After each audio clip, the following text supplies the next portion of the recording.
வணக்கம். அதிர்வு நிகழ்ச்சியில் உங்கள் அனைவரையும் சந்திப்பதில் மகிழ்ச்சி அடைகின்றோம். அந்த வகையில் இன்றைய தினம் அதிர்வு நிகழ்ச்சியில் ஸ்ரீலங்கா முஸ்லீம் காங்கிரஸைச் சேர்ந்த 3 முக்கியமான பிரதிநிதிகளோடு நாங்கள் பேச இருக்கின்றோம். ஒருவர் முன்னாள் பாராளுமன்ற உறுப்பினர் HM ஹரீஸ், அடுத்தவர் முன்னாள் பாராளுமன்ற உறுப்பினர் ஃபைசால் காசிம், அதே நேரத்தில் மாகாண அமைச்சர் MIM மன்சூர் ஆகியோரோடு தான் இன்றைய தினம் அதிர்வு நிகழ்ச்சியில் நாங்கள் பரவலான அரசியல் விடயங்கள் தொடர்பில் பேசுவதற்கு தயாராக இருக்கின்றோம். உங்கள் மூவருக்கும் வணக்கம். அஸ்ஸலாமு அலைக்கும். அஸ்ஸலாமு அலைக்கும். வணக்கம். குறிப்பாக இம்முறை பாராளுமன்ற பொதுத் தேர்தல் என்பது உங்களுடைய கட்சியினை பொறுத்தவரையில் முக்கியமானதாக பார்க்கப்படுகிறது. திகாமடுல்லை மாவட்ட மக்களும் மிகுந்த உற்சாகத்தோடு இம்முறை தேர்தலின் முடிவுகளை எதிர்பார்த்து கொண்டிருக்கின்றார்கள். ஆனாலும் பரவலாக ஸ்ரீலங்கா முஸ்லீம் காங்கிரஸ் மீது ஒரு குற்றச்சாட்டு சுமத்தப்படுகிறது. ஒன்றல்ல, பல குற்றச்சாட்டுகள்.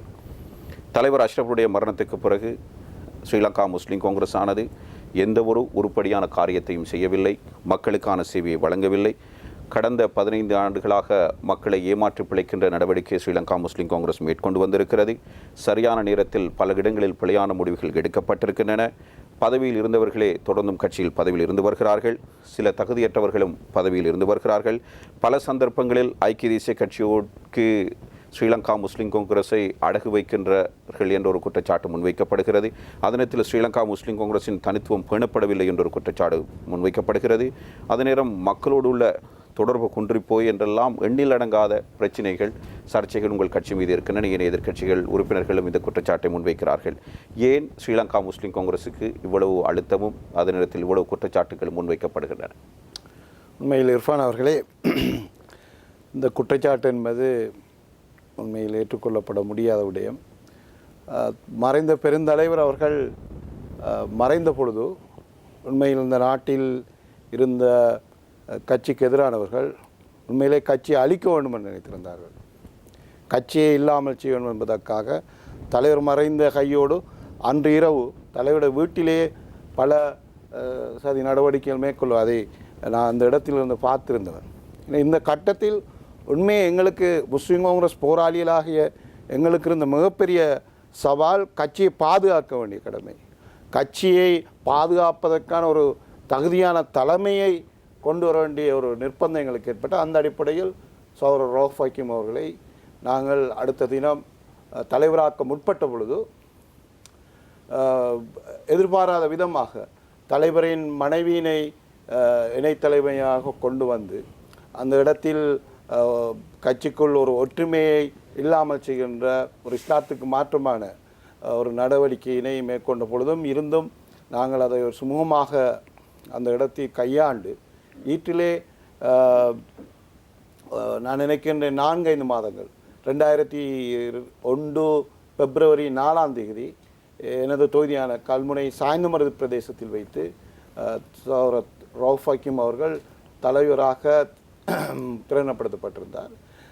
அதன் பின்பு வந்த ஐக்கிய தேசிய கட்சி அரசாங்கம், குறிப்பாக 2002 டிசம்பரில் வந்த அரசாங்கத்தில் எங்களுடைய தலைமை பலம் வாய்ந்த அமைச்சராக மாறியதன் காரணமாக மறைந்த தலைவர் அவர்கள் விட்டு சென்ற பல அபிவிருத்தி பணிகள், நீங்கள் சொன்ன குற்றச்சாட்டு அபிவிருத்தி 15 வருடங்களாக ஒன்றும் செய்யவில்லை என்ற விடயம் உண்மையில் மறைந்த தலைவர் அவர்கள் விட்டு சென்ற அத்தனை அபிவிருத்தி பணிகளையும் எங்களுடைய தலைமை தொடர்வதற்கான நடவடிக்கைகள் உதாரணம் எடுத்துக்கொண்டால் மிகப்பெரிய இந்த நாட்டிலே ஒரு ஜனாதிபதியாக இருக்கக்கூடிய ஒரு அபிவிருத்தி திட்டம் தான் துறைமுகம் கட்டுதல். உங்களுக்கு தெரியும், மஹிந்த ராஜபக்ச அவர்கள் தான் ஜனாதிபதியானது உடன் சொந்த மாவட்டத்தில் ஹமாந்தோட்டத்தில் துறைமுகத்தை கட்டியிருந்தார். அதே போன்று எங்களுடைய மறைந்த தலைவர் அஷ்ரப் அவர்கள் அம்பாறையில் பொருளாதாரத்தை ஒரு முன்னேற்றம் கொண்டு வருவதற்காக ஒரு துறைமுகத்தை ஆரம்பித்த பொழுது, தலைவர் இருந்த பொழுது அதற்கான அமைச்சரவை அங்கீகாரம், அதற்கான முதற்கட்ட நடவடிக்கையாக நிலத்தை கையகப்படுத்தி சுவீகரிக்கப்பட்டு, அதே போன்று வெளிச்ச வீடு போன்ற அதுக்கான மகப்பொல இன்ஸ்டிடியூட் போன்ற நடவடிக்கை மட்டும்தான் நிறைவேற்றப்பட்டிருந்தன. ரவுஃப் ஹக்கீம் அவர்கள் துறைமுக அமைச்சராக வந்த பொழுது இதற்கான முழுமையான துறைமுகத்துக்கான நிதியை டென்மார்க் அரசுடன் இலவசமாகவும் நீண்டகால கடன் அடிப்படையிலும் துறைமுக அதிகாரத்தை பெற்று அந்த பணிகளை ஆரம்பித்து இப்பொழுது கடந்த 2 வருடங்களுக்கு முன் முடிக்கப்பட்டு திறந்து வைக்கப்பட்டது. இதன் காரணமாக 2 கட்டம். ஒன்று அது வர்த்தக துறைமுகம், ஒன்று மீன்பிடி துறைமுகம் ஒன்று. அம்பாறை மாவட்டத்தில் உங்களுக்கு தெரியும், இதுவரை எந்த ஒரு பிரதேசத்திலும் ஒரு மீன்பிடி மக்களுக்கென்று ஒரு துறைமுகம் இல்லாமல் இருந்தது. இதனை முஸ்லிம் காங்கிரஸ் ஒளிவிலில் செய்ததனால் இன்று பலாயிரக்கணக்கான அம்பாறை மாவட்டத்தை சேர்ந்த மீனவர்கள் இன்று பயன்பெறுகின்றார்கள். அதே போன்றுதான் ஏனைய துறைகளை எடுத்துக்கொண்டால் கல்விக்கூடங்கள், குறிப்பாக எங்களுடைய கிழக்கு மாகாணத்தில் கல்வித்துறை சார்ந்த விடயங்களில் கட்டிடங்கள், பாடசாலைக்கு தேவையான உட்கட்டமைப்பு வசதிகளை பல பாடசாலையில் நாங்கள் பேரிட்டு கூறலாம், ஆனால் நேரம் போதாது. அந்த துறையிலும் கட்சி பெரும் அபிவிருத்தி பணிகளை செய்திருக்கு. அதே போன்று நகர உட்கட்டமைப்பு அபிவிருத்தி பணிகள், உதாரணமாக என்னுடைய கல்முனை நகரை எடுத்துக்கணும், அவங்களுக்கு தெரியும், ஒரு மாநகர பிரதேசம். எங்களுடைய காலத்தில் குறிப்பாக நான் மேயராக இருந்தேன், பார்லமெண்ட்டில் உறுப்பினர், அங்கே இருக்கிற மக்களுக்கு தெரியும், ஒரு இருண்ட நகரமாக இருந்ததை நாங்கள் கொழும்பு போன்று நவீன மின்விளக்கு திட்டங்கள், பொது மைதானங்கள், மாநகர சபைக்கென்று வைத்தியசாலை கட்டிடங்கள், அதே போன்று பொழுதுபோக்கு பூங்காக்கள், வீதிகள், வடிகாலமைப்பு, குறிப்பாக நாங்கள் சிறந்த வடிகாலமைப்பு திட்டத்திலே யுனாப்ஸ் ஐரோப்பிய யூனியன் உடன் கல்முனை சாய்ந்தமருது பிரதேசத்தில் முதற்கட்டமாக செய்து முடிக்கப்பட்டது. இப்பொழுது கல்முனை மருதமுனை சாய்ந்தமருது, இப்பொழுது கல்முனையிலும் இறுதிக்கட்டத்தை அடைந்திருக்கின்றது. அதே நேரம் எங்களுக்கு இந்த குறிப்பாக கல்முனை பிராந்தியம், அதே போன்று ஏனைய சம்மாந்துறை பொத்துவி தொகுதியிலும் இந்த குப்பை அகற்றுதல் சம்பந்தமாக ஒரு திட்டம் இல்லாமல் இருந்தது. எங்களுடைய காலகட்டங்களில் தான் இதற்கென ஒரு முறையான திட்டத்தை அறிமுகப்படுத்தி இதற்கென மீள் சுழற்சி தொழிற்சாலைகள், நவீன வாகனங்கள் போன்ற பல விடயங்களும் மட்டுமல்லாமல் குடிநீர், எங்களுடைய மக்களுக்கு சுத்தமான குடிநீரை, குறிப்பாக கல்முனை எடுத்துக்கொண்டால் 90ஆம் ஆண்டு நிறைவேற்றப்பட்ட குடிநீர் திட்டம். கல்முனையில் குடிநீரை பெறுவதற்கு போதுமான நீர் இல்லாத சூழ்நிலை, அதற்கான அந்த பழைய முறை செய்ததனால் போதுமான நீர் வரவில்லை. எனவே இது சம்பந்தமாக கடந்த பார்லமெண்டத்தில் நாங்கள் பார்லமெண்ட் உறுப்பினராக இருந்த பொழுது அமைச்சர் தினேஷ் குணவர்தன் அவர்கள் ஜெய்கா ஜப்பான் நிதியுதவியை கொண்டு வந்து கல்முனைக்கன்று இப்பொழுது கொண்டவட்டுவானிலிருந்து அம்பாறையிலிருந்து தனியான நீர் விநியோக திட்டம் ஆரம்பிக்கப்பட்டு இன்னும் ஓரிரு மாதங்கள் முடிவுறுகின்ற பொழுது முழு கல்முனை பிராந்தியமும் இதனால் பயன்பெற உள்ளது. எனவே இந்த விடயத்தில் குறிப்பாக நீங்கள் இன்னும் பல குற்றச்சாட்டுகளை இல்லை, பொதுவாக நீங்கள் சொல்கின்ற விடயத்தை வைத்து பார்க்கின்ற பொழுது ஸ்ரீலங்கா முஸ்லீம் காங்கிரஸ் ஏதோ ஒரு வகையில் அபிவிருத்திகளை செய்ததாக நீங்கள் கூறுகிறீர்கள். குறிப்பாக உங்களுடைய கட்சி அதிகமான காலம் எதிர்க்கட்சியில் இருந்து வந்தது, இதுவும் ஒரு பலவீனமாக இருந்திருக்க முடியும். ஆனாலும் 1981ஆம் ஆண்டுக்கு பின்னர் கல்முனை பொதுச்சந்தை ஏன் அபிவிருத்தி செய்யப்படாமல் இருக்கிறது? நீங்கள் மாநகர மேயராக இருந்திருக்கிறீர்கள், அதே நேரத்தில் ஒரு தசாப்தத்துக்கும் அதிகமான காலம் பாராளுமன்ற உறுப்பினராக இருந்திருக்கிறீர்கள், ஏன் எந்த ஒரு உருப்படியான திட்டத்தை உங்களால் முன்னெடுக்க முடியவில்லை? இர்ஃபான் அவர்களே, கல்முனை பொதுச்சந்தை என்கின்ற பொழுது இப்பொழுது அம்பாறை மாவட்டத்தின் ஒரு கேந்திர வர்த்தக மையம், இது 82 காலப்பகுதியில் கட்டி திறந்து வைக்கப்பட்டது. ஆனால் என்னுடைய மேயராக இருந்த பொழுது குறிப்பாக அந்த கட்டிடத்தினை நவீனமயப்படுத்த வேண்டிய ஒரு தேவை ஏற்பட்டு நான் அப்பொழுது இருந்த USAID நிறுவனத்துடன் கதைத்து அவர்கள் முதற்கட்ட நிதியாக 2.5 கோடி ரூபாய் நிதியினை தந்து உள்ளே இருந்த சாதாரண கூரைகளை உள்ள கட்டிடங்களை அகற்றிவிட்டு நாங்கள் அதனை கான்கிரீட் மாடி கட்டிடங்களாக ஆக்குவதற்கான நடவடிக்கை எடுத்து அதில் அதற்கான அந்த கட்டிட நடவடிக்கைகள் ஒரு பகுதியை முடிவுறுத்தப்பட்டது. இது கல்முனை மார்க்கெட்டில் உள்ள வர்த்தகர்களுக்கு தெரியும்.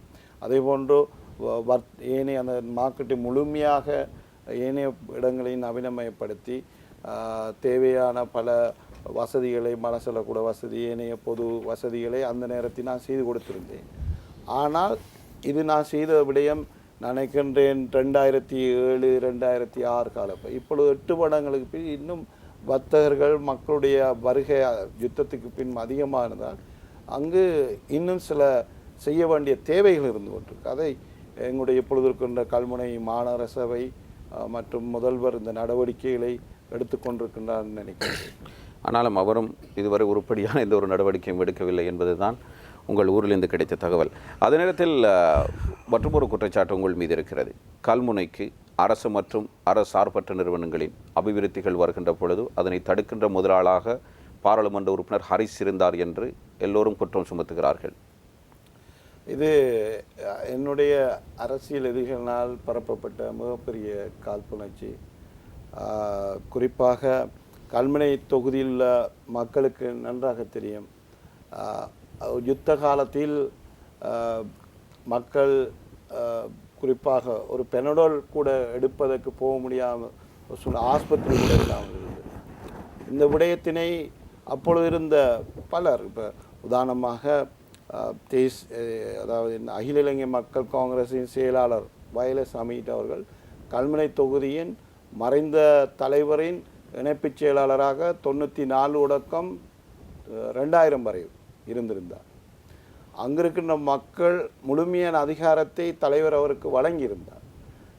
அங்குள்ள மக்களுடைய தேவைகள் அபிவிருத்தி சம்பந்தமாக எந்த நடவடிக்கை எடுக்கவில்லை. ஆனால் அதிகாரத்தில் இல்லாத, குறிப்பாக என்னுடைய சகோதரர், அந்த நேரத்தில் அமீர் அலி என்கிற என்னுடைய சகோதரர் ஆஸ்பத்திரி வைத்தியசாலை அபிவிருத்தி சங்க தலைவராக இருந்து இப்பொழுது இருக்கிற அஷ்ரப் நாவாத் வைத்தியசாலை இந்த அளவுக்கு ஒரு பெரு வளர்ச்சி அடைந்ததற்கு காரணம் என்னுடைய சகோதரன் நானும் எடுத்துக்கொண்ட முயற்சி. அதுக்கு மறைந்த தலைவர், அதன் பின்பு அந்த நிமா ஸ்ரீபாலிசுல்லா போன்றவர்கள் பெரும் பங்காற்றினார். அதே போன்று பல விடயங்கள் என்னுடைய நேரடி விடயத்தில், அதே போன்று சுனாமி வீடு இல்லாத வீடுகள், அதே போன்று. ஆனால் வெளியே இருந்து வந்தவர்கள் தடுப்பதென்றால், குறிப்பாக நான் மேயராக இருந்த பொழுது இர்ஃபான் அவர்களை நான் முஸ்லிம் காங்கிரஸ் எதிர்க்கட்சியில் இருந்தது. அப்பொழுது பல அபிவிருத்தி திட்டங்களை முன்னாள் ஜனாதிபதியுடைய அரசு, மஹிந்த ராஜபக்சேயுடைய அரசு கல்முனை தொகுதியை அமல்படுத்த வந்தது. உதாரணமாக சுனாமி ஏற்பட்டு 2005ஆம் ஆண்டு 2004 டிசம்பர். ஆனால் 2005 வீடு இல்லாமல் பிரச்சனை. அப்பொழுது நாங்கள் எதிர்க்கட்சியில் இருந்தோம். அந்த கட்டத்தில் வீடை கட்டுவதில் காலதாமதம் ஏற்பட்டது. அப்பொழுது மஹிந்த ராஜபக்ச அவர்களிடம் எங்களுடைய மக்கள் பல அழுத்தம் கொடுத்து, ஆர்ப்பாட்டம் செய்து அழுத்தம் கொடுத்த பின் அவர்கள் வீடு கட்டுவதற்கு வந்தார்கள். வந்த பொழுது நான் அந்த கட்டத்தில் அந்த பிரதேசத்தின் அரசியல் தலைமை என்றதில் காணிகளை சுவீகரிப்பதற்கான உதவிகளை செய்ததோடு, அதே போன்று வீடுகளை கட்டுவதற்கான என்னென்ன ஒத்துழைப்பு வழங்க வேணும் அத்தனையும் செய்தோம். செய்தனால்தான் இன்று கிரீன்ஃபீல்ட் என்கிற இறைவழி கண்ட வீட்டு திட்டம் முழுமைப்படுத்தப்பட்டது. நான் இவர்கள் கூறுவது போன்ற குற்றச்சாட்டு இருந்திருந்தால் இவர்களுக்கு, அதான் மைந்தவுக்கு கிரெடிட் போயிடும், மைந்தவின் பேரியலுக்கு கிரெடிட் போயிடும் என்று போட்டு நான் தடுத்திருக்க வேண்டும். ஒரு வீதம் கூட அந்த இடத்தில். அதே போன்று மருதமுனை மேட்டு வட்டையில் இதே போன்று சுனாமி உடைவு திட்டம் நாங்கள் முழு ஆதரவு கொடுத்திருந்தோம். அதே போன்று சாய்ந்த மருதியில் அந்த மக்களுக்கான விடை திட்டம் வந்த பொழுதும் நாங்கள் முழுமையான அபிவிருத்திக்கு ஒத்தாசையாக இருந்தோம். வீடுகளும் கட்டி முடிக்கப்படும். இதற்கு மேலாக இர்ஃபான் அவர்களே மாகாண அமைச்சு என்றதில் உதுமாலபே அமைச்சராக இருந்தார். அந்த நேரத்தில் அந்த காலகட்டத்தில் ஜெய்கா வீட்டு திட்டம் ஜெய்கா ரோட்டு திட்டம் வந்தது. அந்த வீதி திட்டம் வந்த பொழுது கல்முனை தொகுதியில் வீதிகளை போடுவதற்கு வந்த பொழுது, குறிப்பாக மருதமுனையில் வீதிகளை அபிவிருத்தி செய்ய முன்வந்தது. தாராளமாக நாங்கள் மாநகர சபை அதற்கான அனுமதியை கொடுக்கும். எங்களுடைய வீதிகளை தான் அவர்கள் போட வந்தார்கள். நான் எழுத்தில் அனுமதி கொடுத்திருந்தேன். அவருக்கு நான் அழைத்து சொல்லியிருந்தேன், எழுத்து அனுமதி இல்லாமல் நீங்கள் ரோட்டு போடும், எங்களுக்கு தேவை மக்களுக்கு தேவையான சேவைகளை. அதே போன்று சாய்ந்தமருது முழு வீதிகளும் போட்டிருந்தார். ஆனால் துரோகிசமாக நான் பிறந்த இடமான கல்முனையில் கொஞ்சம் ஓர வஞ்சனை பார்த்து ஒரு 3-4 வீதிகளை போட்டு எனக்கு எதிராக மக்களை ஏச வைப்பதற்கும் அந்த சித்து விளையாட்டை செய்திருந்தார். அதை பற்றி. ஆனால் உங்களுடைய பிரதான குற்றச்சாட்டு நான் இவர்கள் அபிவிருத்தி செய்ய வருகின்றவர்கள் தடையாக இருப்பது என்பது 100% இது ஆதாரபூர்வமான விடயங்கள். எனவே இந்த விடயத்தில் நான் மிக தெளிவாக இருக்கின்றேன். அவர்கள் ஒன்று நிரூபிக்க வேண்டும். ஏதாவது பதாவுல்லா அமைச்சரை எடுத்துக்கொண்டால், கல்முனையில் உள்ளூராட்சி அமைச்சராக இருந்த பொழுது அவர் மாநகர சபை மற்ற ஏனையர்களுக்கு சில உபகரணங்கள் வழங்கியிருந்தார். ஆனால் போய் ஆக்களை கூட்டிக் கொண்டு போய் அவருக்கு ஏதாவது கூச்சை போட்டு நீ கல்முனைக்குறான்னு ஏதாவது சம்பவம் நடத்திருக்கிறதா? இல்லை. அதே போன்று அவர் கல்முனை அஷ்ரப் வைத்தியசாலை அபிவிருத்தி செய்யப்படும் 2 முறை வந்திருந்தார். ஒரு செங்கல்லை கூட அவர் வைக்கவில்லை. வெறுமனே 2 முறை நோன்பு திறந்து விட்டு நான் செய்கிறேன் என்று போய் அவர் பிரதேசத்தில் அபிவிருத்தியை பற்றி தான் சிந்தித்தார். அவர்கள் என்ன செய்வதென்றால் இங்கு இருக்கின்ற அரசியல் தலைமையினை தாங்கள் செய்யவில்லை என்ற பலவீனத்தை மறைப்பதற்காக நாங்கள் செய்ய வந்தோம், இந்த ஹரிஸ் எம்பி ஒன்று கூறார்ல இவன் ஒன்று கூறான்ல என்று தங்களுடைய ஆதரவாளரிடம் சொல்லி அனுப்புகின்றது. உங்களுக்கு தெரியும், குறிப்பாக அந்த நாட்டில் யுத்தம் முடிஞ்ச கையோடு இந்த சட்டத்தின் ஆட்சி நடைபெறுகின்றது. ஏற்கனவே பல விடயங்களை நாங்கள் எதிர்கட்சியில் ஆளுங்கட்சி இருந்த பொழுது கூட செஞ்சுட்டு போயிருக்காங்க. இப்போ இதை தடுத்ததாக ஒரு கடிதம், ஏதாவது ஒரு உட்கோஷம், அதாவது ஆர்ப்பாட்டம், நீ வராதே போகாதே என்று எதுவும் நடத்தவில்லை. அழகாக வருகின்றார்கள், அழகாக சில விடயங்களை சின்ன விடயங்கள் செய்துவிட்டு திறப்புலாக நடத்திவிட்டு சென்றிருக்கிறார்கள். இது முழுமையாக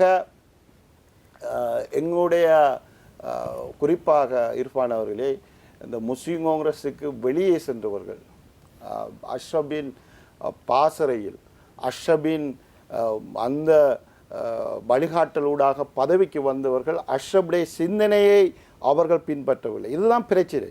சௌர் அதாவுல்லா அமைச்சராக வந்தார், கிழக்கு அபிவிருத்தி அமைச்சராக இருந்தார். அதே போன்று பின்பு மாநசபை உள்ளூராட்சி அமைச்சராக வந்தார். தலைவருடைய சிந்தனை பின்பற்றியிருந்தால் இன்று அவர் கம்பீரமாக அம்பாறை மாவட்டத்தை எழுந்து நடக்க முடியும். ஆனால் இன்றுள்ள சூழ்நிலை, அவரினால் கண்முனை தொகுதியில், இந்த பின்னாம்பரிய சம்மாந்துறை தொகுதியில் ஒரு வேட்பாளரை கூட அவரால் போட முடியவில்லை. காரணம், அவருக்கு கிடைத்த அத்தனை அபிவிருத்தி பணங்களும் வசதிகளையும் ஒரு இடத்தில் குவித்திருந்தார். கல்முனை மக்கள் தனக்கு நாளைக்கு தேவை, சம்மாந்துறை மக்கள் தனக்கு தேவை, எந்தவித ஒரு தீர்க்கதரிசனமற்ற நிலையில் இருந்ததனால் இன்றைய பாவம் அவர் கூட்ட நடத்துறலாம் இருப்பான், ஒரு ஊருக்குலாம் நின்று எல்லாத்தையும் செஞ்சு கொண்டிருக்கார். அதே போன்றுதான் சோர ரிஷாட் அவர்களும் இன்று அம்பாறை அந்த பகுதிக்கு வருவோம். அதற்கு முன்பு இப்பொழுது இங்கே வந்திருக்கின்றார் முன்னாள் பாராளுமன்ற உறுப்பினர் ஃபைசால் காசிம் அவர்கள். உங்களுடைய கட்சி மீதான ஒரு அதிருப்தி, எல்லா கட்சிகளுமே ஒரு தேர்தல் விஞ்ஞாபனத்தை வெளியிட்டிருக்கின்றன. நாங்கள் என்ன செய்ய போகிறோம், நாங்கள் என்னென்ன திட்டங்களை முன்னெடுக்கப் போகிறோம் என்பதை பட்டியலிட்டிருக்கின்றார்கள். பிரதான கட்சிகளாக இருந்தாலும் சரி, சிறுபான்மை கட்சிகளாக இருந்தாலும் சரி, என் சுயேட்சை குழுக்கள் கூட வெளியிட்டிருக்கின்றன, தனிநபர்கள் கூட வெளியிட்டிருக்கின்றார்கள். இலங்கை முஸ்லீம் சமூகத்தை பொறுத்தப்படுத்துகின்ற ஒரு தேசிய கட்சியான ஸ்ரீலங்கா முஸ்லீம் காங்கிரஸ் கட்சி, அதிக வாக்குப்பலத்தை கொண்ட கட்சி என்று சொல்லப்படுகின்ற கட்சி, மிக பெரும் பேரும் பேசும் சக்தி என்று சொல்லப்படுகின்ற கட்சிக்கு ஏன் ஒரு தேர்தல் விஞ்ஞாபனத்தை வெளியிட முடியவில்லை? உண்மையில் இர்ஃபான், இந்த முறை நாங்கள் ஐக்கிய தேசிய மன்னிடம் சேர்ந்து போட்டியிடுவதன் காரணமாக எங்களுடைய தேர்தல் விஞ்ஞாபனம் அவர்களுடன் இணைந்து தான் செய்யப்பட்டிருக்கின்றது. அதுக்கென்று ஒரு குழு அமைச்சர் எங்கள் தலைவரால் நியமிக்கப்பட்டிருந்தது. அவர்கள் அந்த இதை ஐக்கிய தேசிய முன்னணியுடனே செய்திருந்தார்கள். ஐக்கிய தேசிய முன்னணியுடைய தேர்தல் விஞ்ஞாபனத்தில் ஸ்ரீலங்கா முஸ்லீம் காங்கிரஸ் சார்பாக என்னென்ன விடயங்கள் உள்ளடக்கப்பட்டிருக்கின்றன? நாங்கள் பொதுவாக எமது சமூக பிரச்சனைகளை, மற்றபடி எங்களது அபிவிருத்தி விடயங்கள், பொத்துவில் ஹிடோயா பிரச்சனை, இது போன்ற பிரச்சனைகள் நாங்கள் 2002ஆம் ஆண்டு தேர்தலின் போது நாங்கள் செய்திருந்தோம். அது மட்டுமல்ல, அந்த ஏற்கனவே செய்யப்பட்ட உடன்படிக்கை நாங்கள் தொடர்ந்து செய்து கொண்டு போகிறோம். ஆகவே எமது ஒப்பந்தங்கள் தொடர்ந்து ஐக்கிய தேசிய கட்சிக்குள் நாங்கள் செய்தபடிக்கால் இம்முறை நாங்கள் அவ்வாறு ஒன்று ஏற்கனவே நாங்கள் 2 முறை நாங்கள் ஒப்பந்தம் செய்திருக்கின்றோம். தொடர்ந்து அதே ஒப்பந்தம் தொடர்ந்து நாங்கள் செய்து கொண்டு வருவதால் நாங்கள் தொடர்ந்து அதை கண்டினியூ பண்ண, அதாவது தொடர்ச்சியாக கொண்டு வருவதற்காக எமது தலைமைப்பிடம் அவ்வாறு செய்திருக்கின்றது. ஆனாலும் நீங்கள் தனித்தொரு தேர்தல் விஞ்ஞாபனத்தை வெளியிட்டிருந்தால், குறிப்பாக திகாமடுலை மாவட்டம், மட்டக்களப்பு மாவட்டம், திருகோணமலை மாவட்டங்களில் பிரதான கட்சியாக உங்களுடைய கட்சி இருக்கிறது.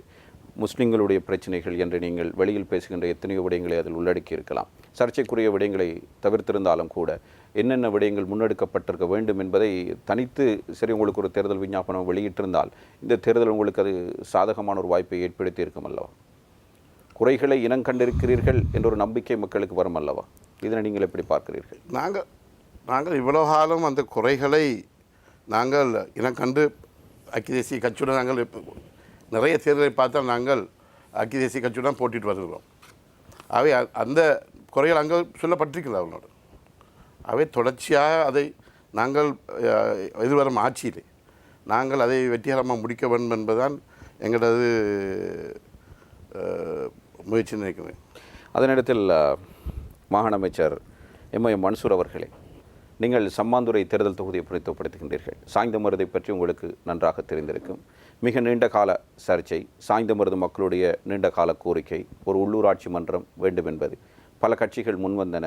சிலர் கொடுக்கவும் இந்தா கொடுக்கிறோம் அந்தா கொடுக்கிறோம் என்றெல்லாம் சொன்னார்கள். ஆனால் கடைசி வரை அந்த மக்களுக்கு அது கிடைக்கவில்லை. ஸ்ரீலங்கா முஸ்லீம் காங்கிரஸை பொறுத்தவரையில் எப்பொழுதும் சம்மாந்துறை தொகுதியில் அதிகளவான வாக்குப்பலத்தினால் வெற்றி பெறுகின்ற ஒரு கட்சி. ஏனைய கட்சிகளை விட, ஏனைய தலைமைகளை விட ஸ்ரீலங்கா முஸ்லீம் காங்கிரஸுக்கு இந்த மக்களுடைய தேவையை பூர்த்தி செய்ய வேண்டும் என்ற தேவை நிச்சயம் இருக்க வேண்டும். இதனை உங்களுடைய கட்சி இம்முறை தேர்தலுக்கு பிறகாவது அந்த மக்களுக்கு பெற்றுக் கொடுக்க நடவடிக்கை எடுக்குமா? சௌர் இர்ஃபான் அவர்களே, நீங்கள் என்னிடம் கேட்ட கேள்விக்கு முதலாக ஆரம்ப கட்டத்திலே கட்சி தொடர்பாக ஏனையோர்கள் எழுப்பியிருக்கின்ற கேள்விக்கணைகள் தொடர்பாக கேள்வி கேட்டிருந்தீர்கள். அது தொடர்பாகவும் நான் ஒரு சில விளக்கங்களை சொல்வது பொருத்தம் நினைக்கின்றேன். முஸ்லீம் காங்கிரஸ் தொடர்பான சந்தேகங்களையும் கேள்விகளையும் கேள்விக்கணைகளையும் தொடுப்பவர்கள் நிச்சயமாக கட்சி போராளிகள் அல்ல. இந்த கட்சியிலிருந்து விலகி சென்றவர்கள், தன்னுடைய சுயநல அரசியல் காரணமாக கட்சியிலிருந்து விலகி சென்றவர்கள் அல்லது கட்சி எதிரிகள் தான் இவ்வாறான கேள்விக்கணைகளை தொடுக்கின்றார்கள். சகோதரர் ஹரிஸ் அவர்கள் கூறியது போன்று குறிப்பிட்ட அபிவிருத்தி பணிகள் தலைவர் அஷ்ரஃபுடைய மறைவுக்கு பின்னர் நடந்தேறியிருந்தாலும் கணிசமான குறிப்பிடத்தக்க ஒரு பாரிய அளவிலான ஒப்பீட்டு அளவிலே தலைவர் அஷ்ரஃப் அவருடைய காலத்தில் செய்தது போன்று நிறைவேற்றியது போன்று அபிவிருத்தி பணிகள் இடம்பெறவில்லை என்பது உண்மை. அதை ஏற்றுக்கொள்கிறோம். அதற்கு காரணங்கள் இருக்கின்றன. நீங்களும் அதை குறிப்பிட்டிருந்தீர்கள். சொற்ப காலங்கள் நாங்கள் எதிர்க்கட்சியில் இருந்திருக்கிறோம். ஆளும் கட்சியில் இருந்தும் கூட எதிர்க்கட்சி போலே நாங்கள் நடத்தப்பட்டிருக்கிறோம். அதுதான் யதார்த்தம். தலைவர் அவர்கள் உயிரோடு இருக்கின்ற போதே முஸ்லீம் காங்கிரஸ் ஒரு பேரம் பேசும் சக்தியுடைய ஒன்றாக, ஆட்சியை தீர்மானிக்கின்ற ஒன்றாக மேலும் வருவதை தடுக்க வேண்டும் என்ற ஒரு இனவாத போக்குடைய கடும் போக்குவாதிகள் அப்போதிருந்த அரசாங்கத்துக்கு திணித்த அழுத்தங்கள் காரணமாக அப்போதிருந்தே இந்த கட்சியினுடைய பேரம் பேசும் சக்தியை இருப்பை இல்லாமல் செய்கின்ற சதி அரங்கேற்றப்பட்டது. என்னை பொறுத்தவரையில் அந்த சதியிலே ஒன்றாகத்தான் தலைவரை கூட இழந்திருக்கிறோம் என்பதுதான் என்னுடைய தனிப்பட்ட அபிப்பிராயம். அதிலே மிக கவனமாக முன்னாள் ஜனாதிபதி மஹிந்த ராஜபக்ஷ அவர்களும் இருந்திருக்கிறார்கள். ஆளுங்கட்சியில் இருந்தாலும் அமைச்சர்களுக்கு அல்லது எங்களுடைய பாராளுமன்ற உறுப்பினர்களுக்கு தாராளமன்ற அபிவிருத்தி பணிகளை அல்லது ஒதுக்கீடுகளை செய்யக்கூடாது என்பதிலே மிக கவனமாக இருந்திருக்கிறார்.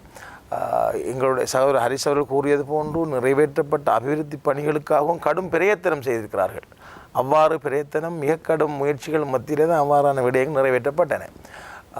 அது மாத்திரமன்றி எங்கள் கட்சியிலே இருந்து முகவரி பெற்று கட்சியிலிருந்து விலகிச் சென்று ஒட்டுமொத்தமாக மக்களுடைய போராட்டத்தை காட்டி கொடுத்தவர்கள் அவர்களுக்கு மக்களை ஏமாற்றுவதற்கு கருவியாக இந்த அபிவிருத்தி அரசியலைத்தான் பயன்படுத்துவதற்கு விடப்பட்டிருந்தார்கள். அந்த வகையிலே முஸ்லீம் காங்கிரஸ் தலைமைகள் அரசியல் பிரதிநிதிகளை விட முஸ்லீம் காங்கிரஸ் இந்த விலகிச் சென்ற அரசியல் பெறுமவர்கள் அமைச்சர்களால் அபிவிருத்தி பணிகளை தாராளமாக செய்கிறார்கள் என்று ஒரு மாயை தோற்றுவிக்கப்பட்டது. அவர்கள் நிச்சயமாக அவர்கள் கூட ஒரு குறிப்பிடத்தக்க பாரிய ஒரு அபிவிருத்தி பணிகள் நிறைவேற்றவில்லை. ஹரிஸ் அவர்கள் கூறியது போன்று அக்கரைப்பத்திலே பாதைகளை செய்திருக்கிறார்கள். அதுவும் மற்ற இணைய பிராந்தியங்களுக்கு அவைகளை பகிர்ந்து அளிக்காமல், எதிர்கால பொதுத் தேர்தல் வந்தால் மற்றவர்களுடைய வாக்கும் தேவைப்படும் என்பதை பொருட்படுத்தாமல், கவனத்திற்கொள்ளாமல் அவர்களுக்கு கிடைத்த அபிவிருத்தி தொடர்பான ஒதுக்கீடுகளை முழுமையாக சொந்த ஊரிலே மட்டும் செலவழித்ததால் அதனை தற்போது அனுபவிக்கின்ற நிலைமை சகோதரர் அதாவுல்லாவுக்கு ஏற்பட்டிருக்கிறது. ஆகவே இந்த இன்றைய நிலைமை நாங்கள் ஒரு சுமூகமான சந்தோஷமான நிலைமை உருவாகியிருக்கிறது. நல்லாட்சி வந்திருக்கிறது. முஸ்லீம் காங்கிரஸை ஒரு சக்தி வாய்ந்த அமைப்பில்லாமல் ஆக்கச் செய்ய வேண்டும் அல்லது இதனுடைய இருப்பை இல்லாமல் செய்ய வேண்டும் என்ற சதி எல்லாம் இல்லாமல் போய் ஒரு புதிய ஜனாதிபதியை கொண்டு வந்திருக்கிறோம்.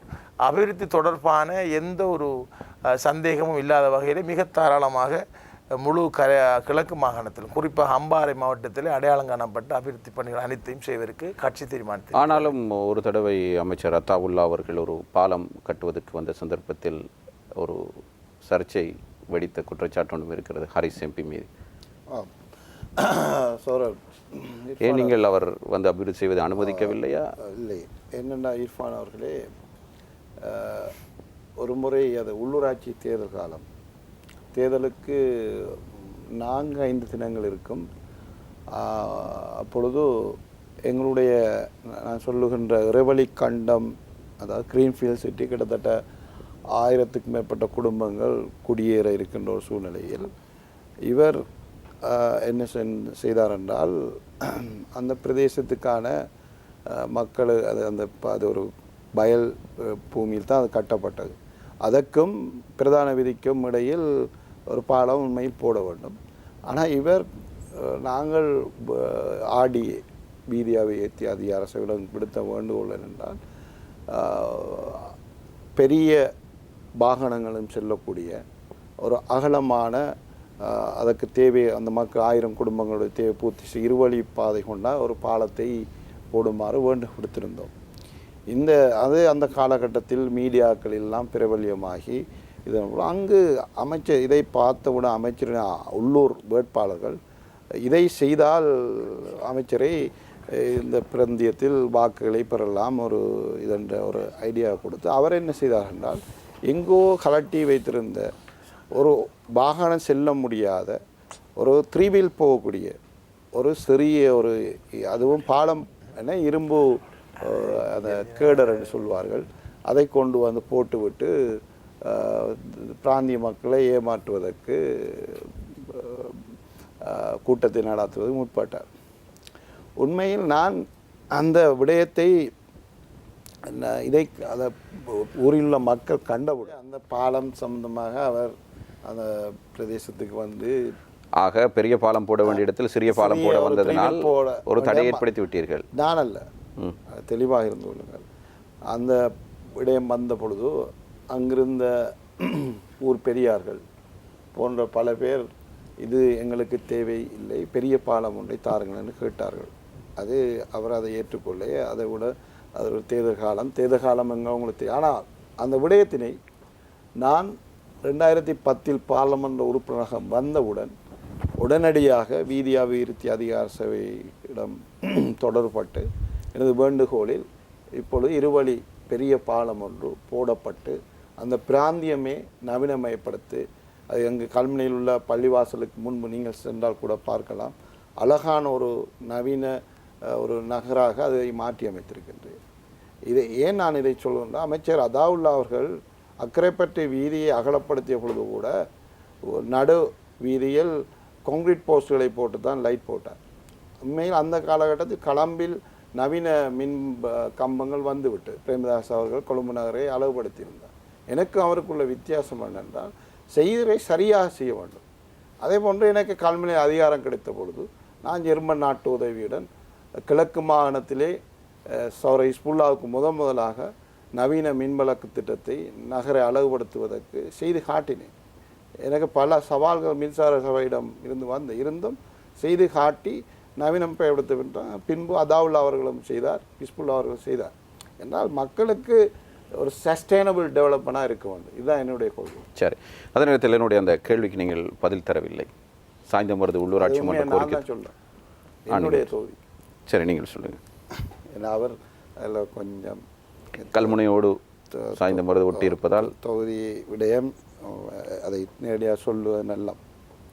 சாய்ந்தமருது பிரதேசத்தின் உள்ளூராட்சி சபை என்பது உண்மையில் ஒரு புதிய கோரிக்கை அல்ல. இதில் சில பேர் அரசியல் லாபத்துக்காக இதனை வேறு வித்தியாசமான முறையில் கையாளுகின்றனர்.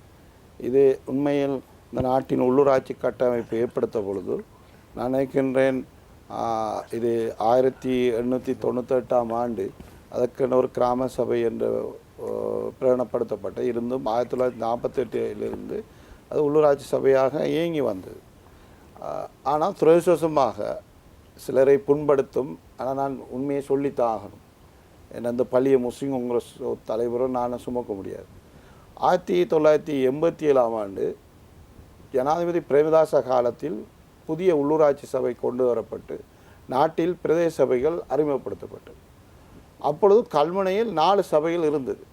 ஒன்று சாய்ந்தமலை மையப்படுத்தி கரவாகு தெற்கு சபையும், மருதமுனை மையப்படுத்தி கரவாகு வடக்கு சபையும், தமிழர்களை மையப்படுத்தி கரவாகு மேற்கு சபையும், முஸ்லீம்கள் கல்முனை முஸ்லீம்களை மையப்படுத்தி கல்முனை பட்டு சபையும் இருந்தது. இதனை அப்பொழுது இருந்த ஐக்கிய தேசிய கட்சியின் கல்முனை தொகுதியை பிரதிநிதிப்படுத்திய பாராளுமன்ற உறுப்பினர் அவர்கள் அந்த விடயத்தை எதிர்கால ஊர்களின் தேவை, சமூகங்களின் ஒற்றுமை கருதி அந்த இடத்தில் கவலையினமாக இருந்து விட்டார்னா என்னுடைய கருத்து. ஏன்னா இந்த விடயத்தில் கேட் முதலியார் MS காரியப்பர் இந்த கல்முனை தொகுதியில் புவியியல், கலாச்சார, மத எல்லா விடயங்களையும் கையாண்டு தான் ஒரு தீர்க்க தரிசனமாக 4 உள்ளூராட்சி சபைகளை அவர் 47 ஏற்படுத்தியிருந்தார். ஆனால் அவர் ஏற்படுத்திய அந்த முறையினை சரியான முறையில் பார்க்காமல் இதை ஒன்றிணைத்ததனால் பிறகு இது யுத்த காலமாக இருந்தால் மக்கள் பெரிதாக அந்த டைமில் உள்ளூராட்சி சபை இயங்கவும் இல்லை. அதான் இதில் உள்ள முக்கிய விஷயம்.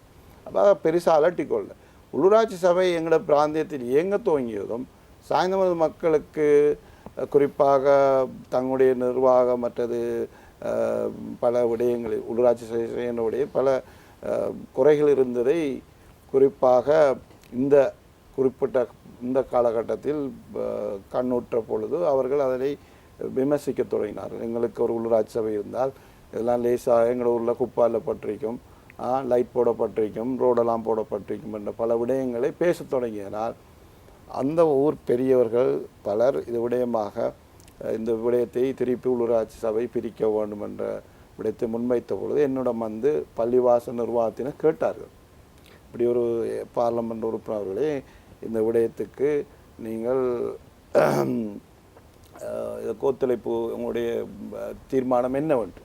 நான் அப்பொழுது பள்ளிவாசலுக்கு சென்று கிட்டத்தட்ட 70-80 மறைக்காமல் நம்பிக்கையாளர் இருந்த கூட்டத்தில் இந்த விடயம் சம்பந்தமாக இந்த மக்களின் தேவையாக இருந்தால் நாங்கள் கட்சியும் இதனை கல்முனை நகர் சம்பந்தமாக கல்முனை நகரின் குறிப்பாக பட்டின சபையாக இருந்த பகுதி, குறிப்பாக கல்முனை மாநகர சபை பகுதியாக மட்டும் இருந்திருந்தால் இந்த பிரச்சனை வராது. இருந்தும் இப்பொழுது சாய்ந்தமருது புவியியல் ரீதியாக தனியாக இருப்பதனால் இதனை முதலில் நாங்கள் செய்வது என்றும் பின்பு மீதியாக இருக்கின்ற இதற்காக ஸ்ரீலங்கா முஸ்லீம் காங்கிரஸ் ஏதேனும் திட்டங்களை வகுத்திருக்கிறதா, வியூகங்கள் வகுக்கப்பட்டிருக்கிறதா? வியூகம் வகுக்கப்பட்டது. அந்த பள்ளிவாசலுக்கு தெரியும். இப்போ நாங்கள் குறிப்பாக சொன்னோம் கல்முனை மீதமுள்ள பகுதிகளை ஒன்றிணைத்து ஒரு சபையாகவும் அதற்கான அந்த புவியியல் ரீதியாக பல சமூகம் பல கலாச்சாரம் கொண்ட பல இன மக்கள் வாழ்கின்றபடியினால் அந்த பகுதிக்குள் ஒரு பிரச்சனை வராமல் ஒரு சுமூகமான ஒரு நிலையை அதற்கான உத்தரவாதத்தை ஜனாதிபதியிடம் பிரதமரிடம் பேசுகின்ற சமகாலத்தில், அதாவது கல்முனை மாநகரசபையின் கட்டமைப்பை இறுக்கமாக உறுதிப்படுத்திவிட்டு சமகாலத்தில் சாய்ந்தமருதுக்கான உள்ளூராட்சி சபையினை நாங்கள் பிரகடனப்படுத்துவோம் என்ற முடிவினை நான் வாக்குறுதியாக கொடுத்துவிட்டு கொழும்புக்கு வந்து உடனே தலைவருக்கு அறிவித்து தலைவர் அவர்களை அழைத்து உள்ளூராட்சி சபை சம்பந்தமாக ஒரு இணக்கப்பாட்டை கண்டபின் அதற்குரிய அமைச்சர் கரிஜேசிடம் நாங்கள் பள்ளிவாசல் நிர்வாகத்தினை அழைத்து சென்று இதற்கான நடவடிக்கையினை எடுக்குமாறு நாங்கள் கோரியிருந்தோம். அந்த நடவடிக்கையினை அமைச்சு ஆரம்பித்திருந்தது. அதற்கு உங்களுக்கு தெரியும், ஒரு உள்ளூராட்சி சபை எடுப்பதென்றால் பல ஆவணங்களை சேர்க்க வேண்டும், பல விடயங்களை அவர்கள் சட்ட ரீதியாக செய்ய வேண்டும். அந்த விடயங்களை எடுத்து கொண்டு வந்த பொழுது திடீரென்று பார்லமென்றம் கலைக்கப்பட்டது.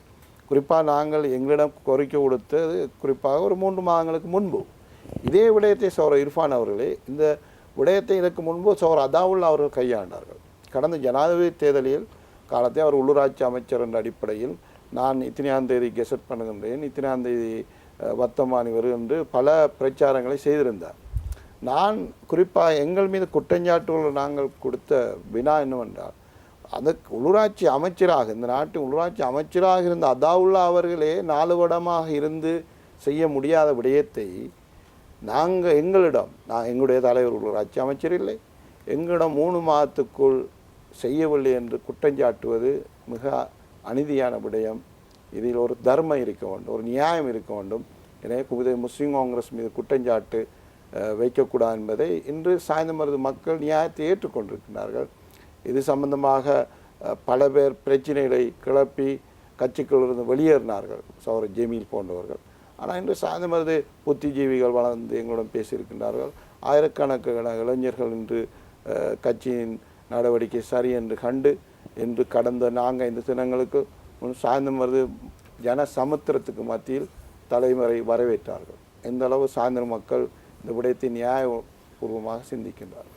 அதே நேரத்தில் மிக நீண்ட நேரமாக பாராளுமன்ற உறுப்பினரான ஃபைசால் காசிம் அவர்களும் மாகாண அமைச்சரான மன்சூர் அவர்களும் காத்திருக்கிறீர்கள். அம்பாறை மாவட்டத்தில் இம்முறை போட்டியிடுகின்ற வேட்பாளர்கள் அதிருப்திக்குள்ளானவர்கள் என்றொரு கருத்து நிலவுகிறது. ஸ்ரீலங்கா முஸ்லீம் காங்கிரஸ் தலைமை மட்டக்களப்பில் புதுமுகங்களை களமிறக்கி இருக்கிறது. ஆனாலும் யானை சின்னத்தில் போட்டியிட தலைமை எடுத்த முடிவின் காரணமாக நிறைய பேருக்கு வாய்ப்பில்லாமல் போயிருக்கிறது. இதனை நீங்கள் எப்படி பார்க்கிறீர்கள்? ஏன் புதுமுகங்கள் வருவதை தடுக்கின்ற யோசனையா, அல்லது கட்சி தனித்து போட்டியிடுவதன் காரணமாக ஐக்கிய தேசிய கட்சியுடன் முரண்பாடு ஏற்பட்டுவிடும் என்ற விடயமா? என்ன காரணத்துக்காக ஐக்கிய தேசிய முன்னணியோடு ஸ்ரீலங்கா முஸ்லீம் காங்கிரஸ் அம்பாறை மாவட்டத்தில் போட்டியிட வேண்டும்? அதாவது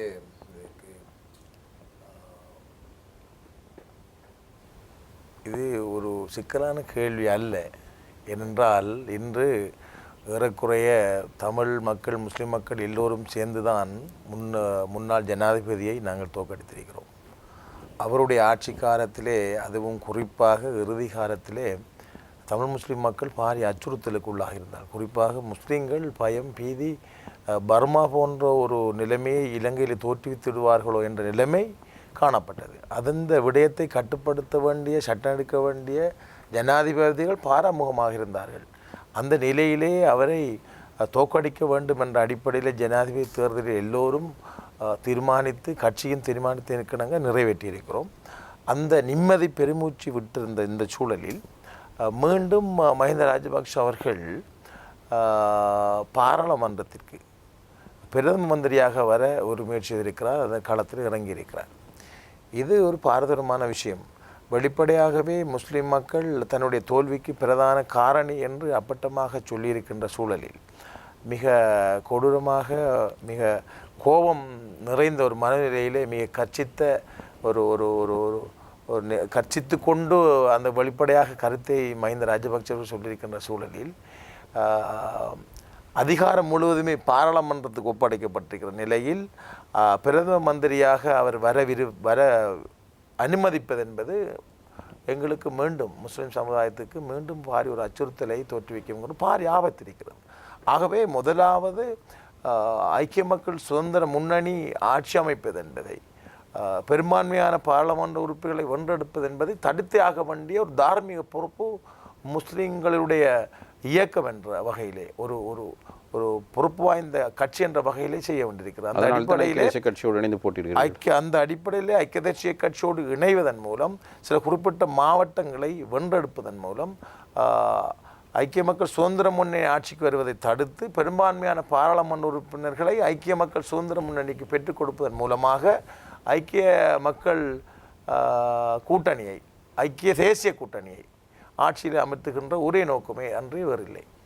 அதே நேரத்தில் முன்னாள் பாராளுமன்ற உறுப்பினர் ஃபைசால் காசிம் அவர்கள் நீண்ட காலம் எதிர்க்கட்சியில் இருந்தமையின் காரணமாக இருக்கலாம், அல்லது பாராளுமன்ற உறுப்பினராக இருந்த ஹரிஸ் அவர்கள் எதிர்க்கட்சியில் இருந்தமையின் காரணமாக இருக்கலாம். நீங்கள் ஒரு குறிப்பிட்ட காலப்பகுதிக்குள் தான் அமைச்சு பதவியில் வகித்திருக்கிறீர்கள்.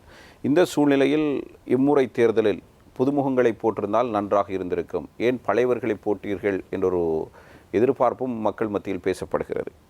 ஏன் கட்சி தலைமை இந்த முடிவினை எடுத்தது? உங்கள் மூவரை முறக்குவதற்கு தலைமை எடுத்த முடிவா, அல்லது உங்கள் மூவரின் வேண்டுகோளுக்கிணங்க நீங்கள் மீண்டும் பாராளுமன்றம் போக வேண்டும் என்பதற்காக அழுத்தம் கொடுத்ததனால் வந்த முடிவா? என்னை பொறுத்தவரையிலே இந்த விடை இவர்கள் 2 பேரையும் சொல்ல அனுமதிக்காமல் நான் சொல்வது பொருத்தமானது. ஏனென்றால் ஏற்கனவே இவர்கள் 2 பேருமே பாராளுமன்ற உறுப்பினராக இருந்திருக்கிறார்கள். இவர்கள் இல்லாமல் ஏன் என்னையும் சேர்த்து புதுமுகங்களை களத்தில் இறக்குவது பொருத்தமானது என்று சொன்ன கருத்தானது இது ஏறக்குறைய எல்லா கட்சி போராளிகளும் அல்லது பெருமைகளும் சொல்லுகின்ற விடயங்கள் அல்ல. அங்கங்கே அவ்வாறான பல்வேறு கருத்துக்கள் முன்வைக்கப்படுகின்ற போது இவ்வாறான கருத்துக்களும் அங்கங்கே வைக்கப்பட்டிருக்கின்றன. அதுக்கான பிரதான காரணம் ஏற்கனவே சொன்னது போல மக்களுடைய எதிர்பார்ப்புகள் அனைத்தையும் நிறைவேற்ற முடியாமல் போன ஒரு சூழல் இருந்தது. உண்மையாகவே கடந்த இவர்கள் பாராளுமன்ற உறுப்பினராக இருந்த காலங்களிலே இவர்களை நிறைவேற்ற முடியாமல் போனோம். அதை நாங்கள் மனப்பூர்வம் ஏற்றுக்கொள்கிறோம். அந்த மக்களுடைய தேவைகளை நிறைவேற்றுகின்றவர்களாக இவர்களை அனுமதிக்கக்கூடாது என்ற ஏற்பாடு மிக கச்சிதமாக செய்யப்பட்டிருந்தது. அதை கவனமாக கண்காணித்திருந்தார்கள். அந்த நிலைமை இன்று மாறி இருக்கிறது. ஆகவே இந்த முஸ்லீம் காங்கிரஸை பொறுத்தவரையிலே நீங்கள் கோரியது போன்று ஒரு தேர்தல் விஞ்ஞாபனம் கூட எங்களுக்கு அவசியம் இல்லை. இது முஸ்லீம் காங்கிரஸ் என்பது ஒரு பாரிய இயக்கம். தலைவர் அஷ்ரப் அவர்களால் முழு சமுதாயத்துக்குமான ஒரு உரிமையை வென்றெடுக்கின்ற நோக்கத்தில் உருவாக்கப்பட்ட விடயம் கட்சி. அதுவும் அதிகாரங்கள் அபிவிருத்திகளை காட்டி அல்லது விஞ்ஞாபனங்களை சொல்லி குறிப்பிட்ட விடயங்களை உள்ளடக்கி இவைகளை நிறைவேற்றப் போகிறோம் வாக்களியுங்கள் என்று சொல்லுகின்ற தார்மீக கலாச்சாரம் இந்த கட்சிக்கு கிடையாது. அந்த அடிப்படையில் இது அதற்காக அதை நிறுவியிருக்கிறோம். கடந்த 15 வருடங்களுக்குள்ளே எங்களுடைய தலைமைத்துவம் அல்ஹாஜ் ரவுஃப் ஹக்கீம் அவர்கள் மிக நேர்மையாக அமைச்சராக இருந்து கொண்டும் அமைச்சரவையில் ஒருத்தராக இருந்து கொண்டும் முஸ்லீம் சமுதாயத்துக்கு எதிரான சிறுபான்மை இனத்துக்கு எதிரான கோஷங்கள் அல்லது விடயங்கள் நிறைவேற்ற முனைகின்ற போது மிக கடுமையாக அதற்காக போராடிய வரலாறு இருக்கிறது. அவ்வாறு இந்த சமுதாயத்துக்கான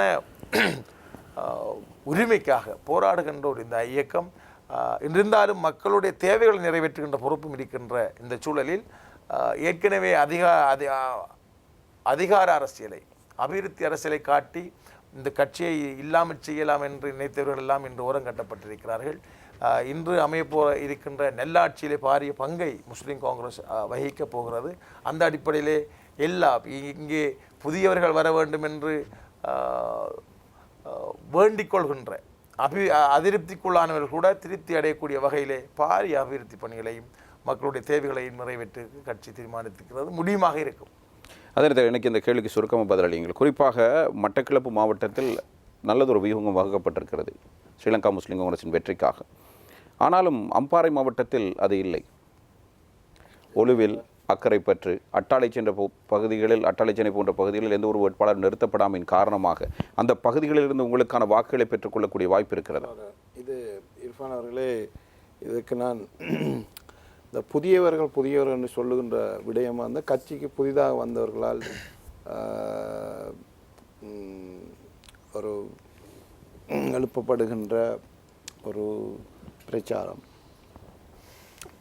நீங்கள் கேட்டது அம்பாறை மாவட்டத்தை ஒரு வட்டத்துக்குள் மட்டக்களப்பு மாவட்டத்துக்கு தனியே போட்டியிட வேண்டும் என்றால் ஏன் அம்பாறையில் தனியே போட்டியிட முடியவில்லை என்ற விடயத்தை கேட்டீர்கள். உண்மையில் இதற்கு நான் ஒரு ஆதாரத்துடன் சில விடயங்களை சொல்ல வேண்டும். மறைந்த தலைவர் அவர்கள் கட்சி அறிமுகப்படுத்தி முதலாக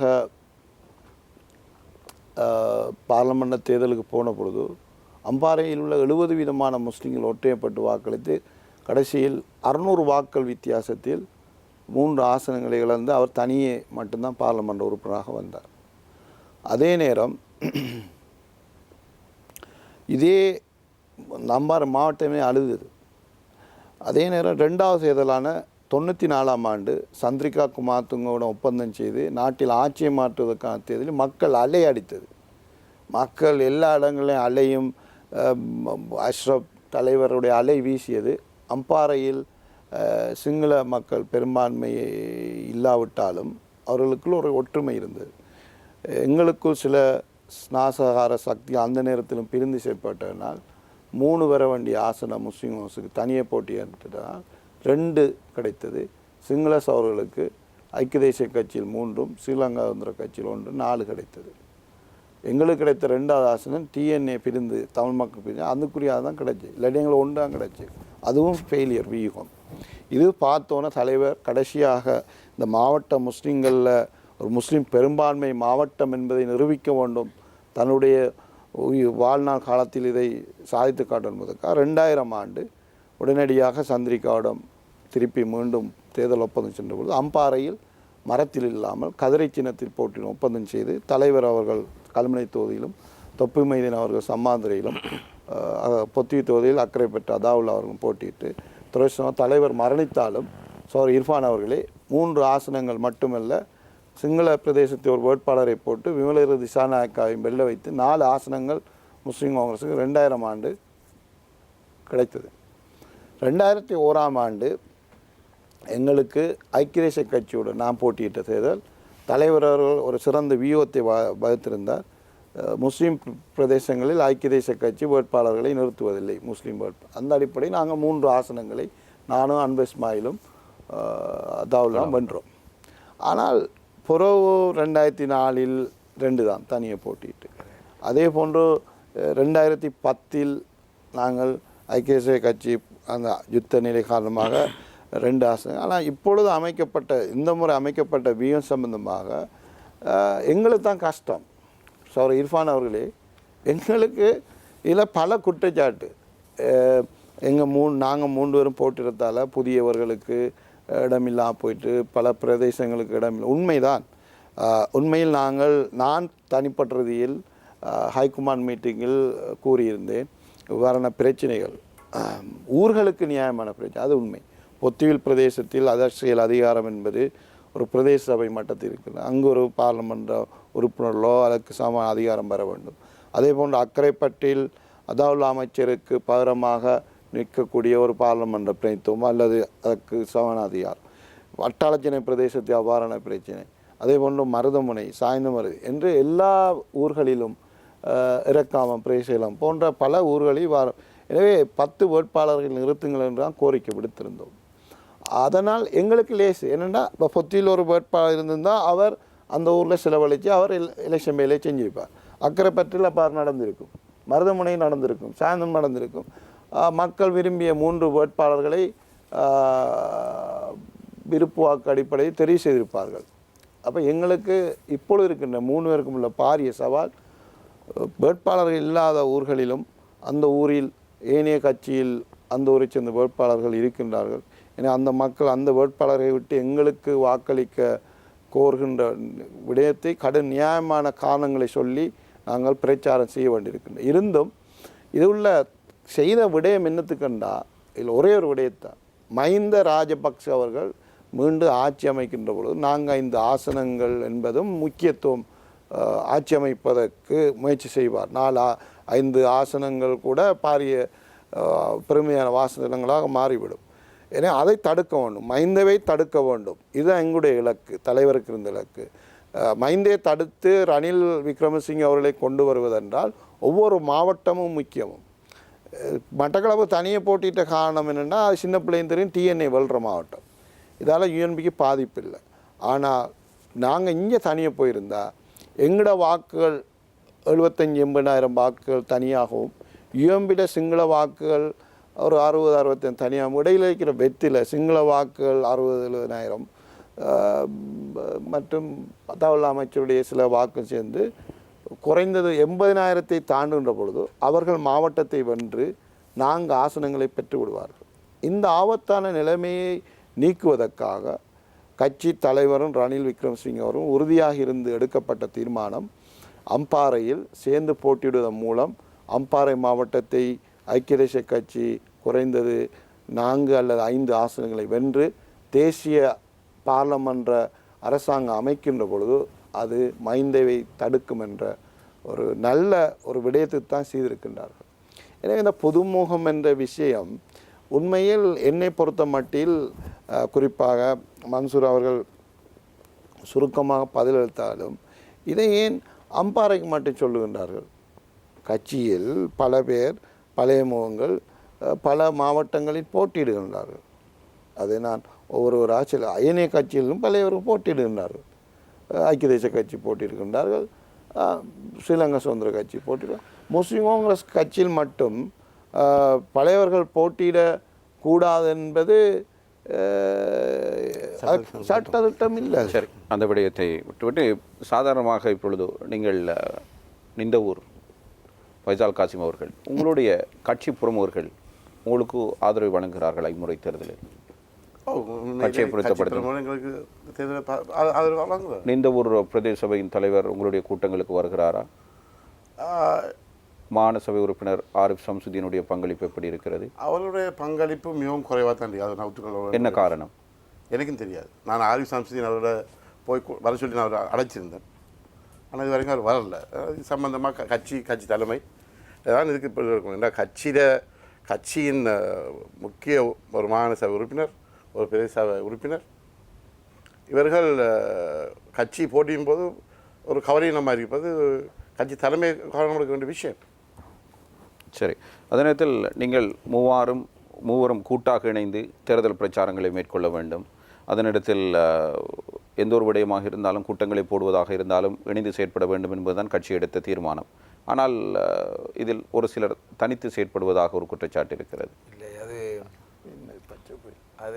நாங்கள் மறக்கின்றோம். அப்பட்டமான பொய். ஏனென்றால் எங்களுடைய ஒத்துமை குறித்து நிறைய பேர் அஞ்சுகிறார்கள். கட்சியினுடைய அரசியல் எதிரிகள் எங்களை தோற்கடிக்க வேண்டும் என்று விரும்புகின்றவர்கள் இவ்வாறு எங்களுக்குள்ளே ஒரு பிரிவினை தோன்றாதா என்று ஏங்கிக் கொண்டிருக்கிறார்கள்.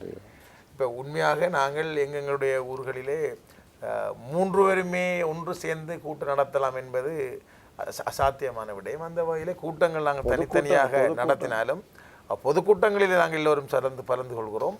பல்வேறு கூட்டங்கள் சிறிய கருத்தரங்களை நடத்துகிறோம்.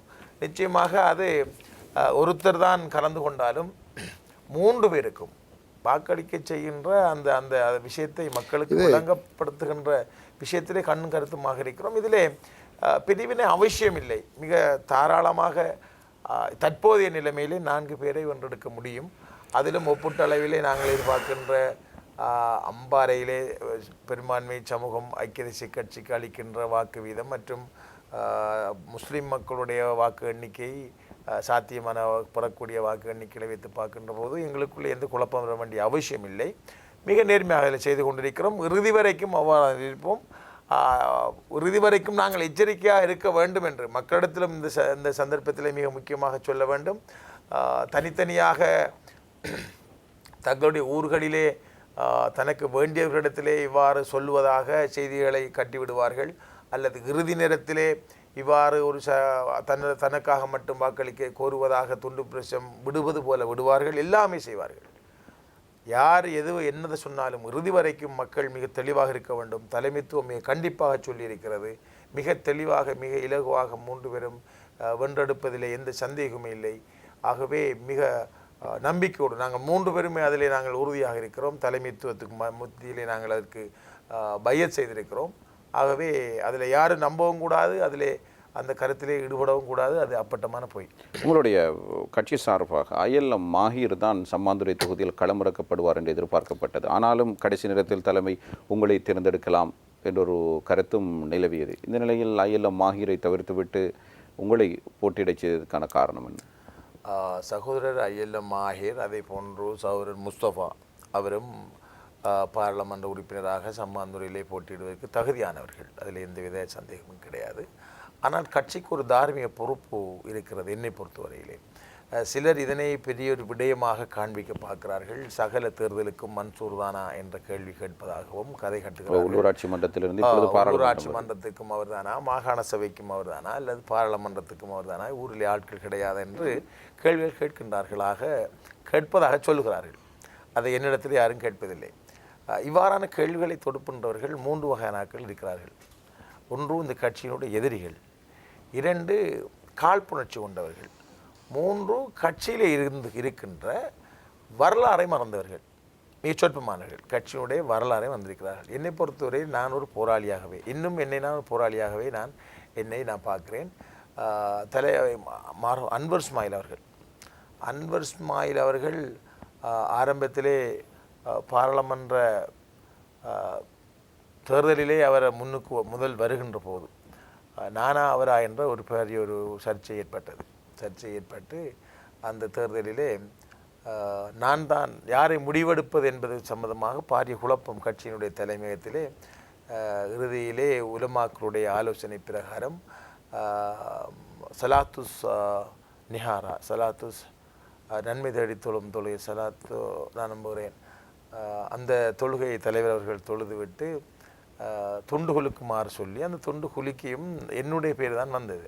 இறுதியிலே அதை ஒரு மசூரா முடிவாக கட்சி தலைமைத்துவம் அறிவித்து நாங்கள் சென்றாலும் இறுதி நேரத்திலே அடுத்த நாள் அந்த முடிவை நான் முறையில் சகோதரர் ஹரிஸ் அவர்கள் சாட்சி அடுத்த நாள் அந்த முடிவை மாற்ற வேண்டிய துப்பாக்கிய நிலைமைக்கு தலைமைத்துவம் தள்ளப்பட்டது. அவ்வாறான பாரி அழுத்தம் ஒன்றை மர்ஹூம் அன்வர் இஸ்மாயில் அவர்கள் செய்திருந்தார்கள். அதற்கேற்ப அவ்வாறு நடந்து அதுக்கு பிற்பாடு நான் கட்சியில் இருந்திருக்கிறேன். பொதுமக்களுக்கும் சந்தர்ப்பம் இருக்கிறது தொலைபேசியூடாக தொடர்பு கொண்டு இந்த 3 முக்கியமான பிரதிகளிடம் உங்களுடைய கேள்விகளை பிரச்சனைகளை முன்வைப்பதற்கு 0112775177 அதனத்தில் 01388365 தொலைபேசி இலக்கங்களோடு தொடர்பு கொண்டு உங்களுடைய பிரச்சனைகளை கேள்விகளை நீங்கள் முன்வைக்கலாம். நான் அந்த கேட்ட கேள்விக்கு நீங்கள் சுருக்கமாக பதிலளித்தால் எங்களுக்கு செல்ல முடியும். தீர்மானத்தை மாற்றி சகோதரர் அன்வர் இஸ்மாயில் அவர்களுக்கு தேர்தல் கேட்கின்ற வாய்ப்பு வழங்கப்பட்டு அந்த தேர்தலே அவர் வெற்றி பெற்றார். துரதிர்ஷ்டவசமாக அடுத்த ஒரு 2 வருடத்துக்குள்ளேயே அவர் கட்சி விட்டு மாறுகின்ற நிலைமை உருவாகி என்னையும் சகோதரர் நௌஷாத் அவர்களையும் தலைமைத்துவம் கருவிகளாகத்தான் எங்களை இறக்கினார்கள். நாங்கள் இந்த தேர்தலிலே கேட்க வேண்டும் என்று யாரும் ஆதரவில்லை. தலைவர் நௌஷாதோடு என்னையும் சேர்த்து அன்றிருந்த கள நிலவரம் சூழல் அன்வர் இஸ்மாயில் ஒரு பாதுகாப்பு இணைப்பு செயலாளராகவும் நியமிக்கப்பட்டு சகல கடும் பாதுகாப்பு ஏற்பாடுகள் வழங்கப்பட்டு ஒரு ஒரு மிகவும் பயங்கரமான சூழல். அந்த சூழலிலே கருவிகளாக நௌஷாத் அவர்களை இறக்கினாலும் அதற்கு ஒரு கருவியாக நான் களமிறக்கப்பட்டிருந்தேன். அந்த தேர்தலில் தோல்விட்டு பிறகு வந்த 2006ஆம் ஆண்டு வந்த உள்ளூராட்சி தேர்தலில் நான் முற்றுமுழுதாக மறுக்கியவன்.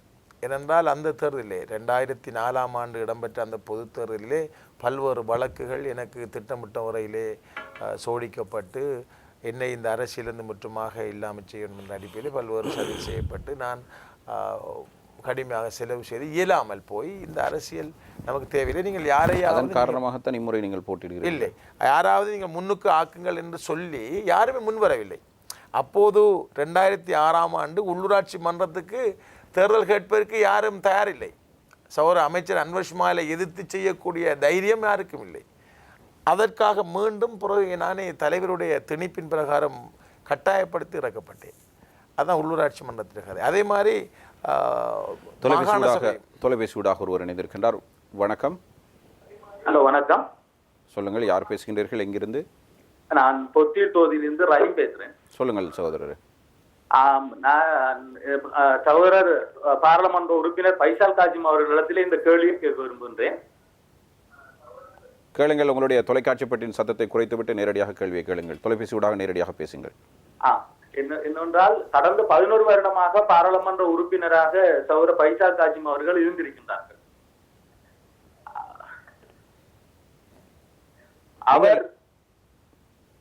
அவர் அக்காலப்பகுதியில் எதிர்கட்சியில் அதிகம் இருந்ததனால் அபிவிருத்தி என்ற விடயங்களில் கூடுதலான அக்கறை செலுத்த முடியாது என்ற கருத்தினை அவர் முன்வைத்திருந்தார். நாங்கள் அதனை ஏற்றுக்கொண்டாலும் மிக முக்கியமான ஒரு விடயத்தை பற்றி நாங்கள் கேட்டுக்கின்றோம். ஏற்கனவே அவரிடம் கேட்கப்பட்ட கேள்வி, அதாவது முஸ்லிம் காங்கிரஸ் தனியான ஒரு மேனிபெஸ்டோவை ஏன் கொண்டு வரவில்லை என்பதற்கு அவர் ஐக்கிய தேசிய கட்சியுடனான உடன்பாடு எங்களுக்கு இருக்கின்றது என்று கூறினார். ஆனால் முஸ்லிம் காங்கிரசும் எமது பாராளுமன்ற உறுப்பினரும் கூடுதலாக இந்த பொத்துவில் பிரதேசத்திலே தான் கூடுதலான முஸ்லிம் மக்களுடைய பிரச்சனை இருக்கின்றது, காணி பிரச்சனை இருக்கின்றது. அதே போன்று பல்வேறு பிரச்சனை, காணி பிரச்சனை எடுத்துக்கொண்டால் அரசாங்கத்தினுடைய கொள்கை சார்ந்த பிரச்சனைகள் கூட இருக்கின்றன. அதாவது தேசிய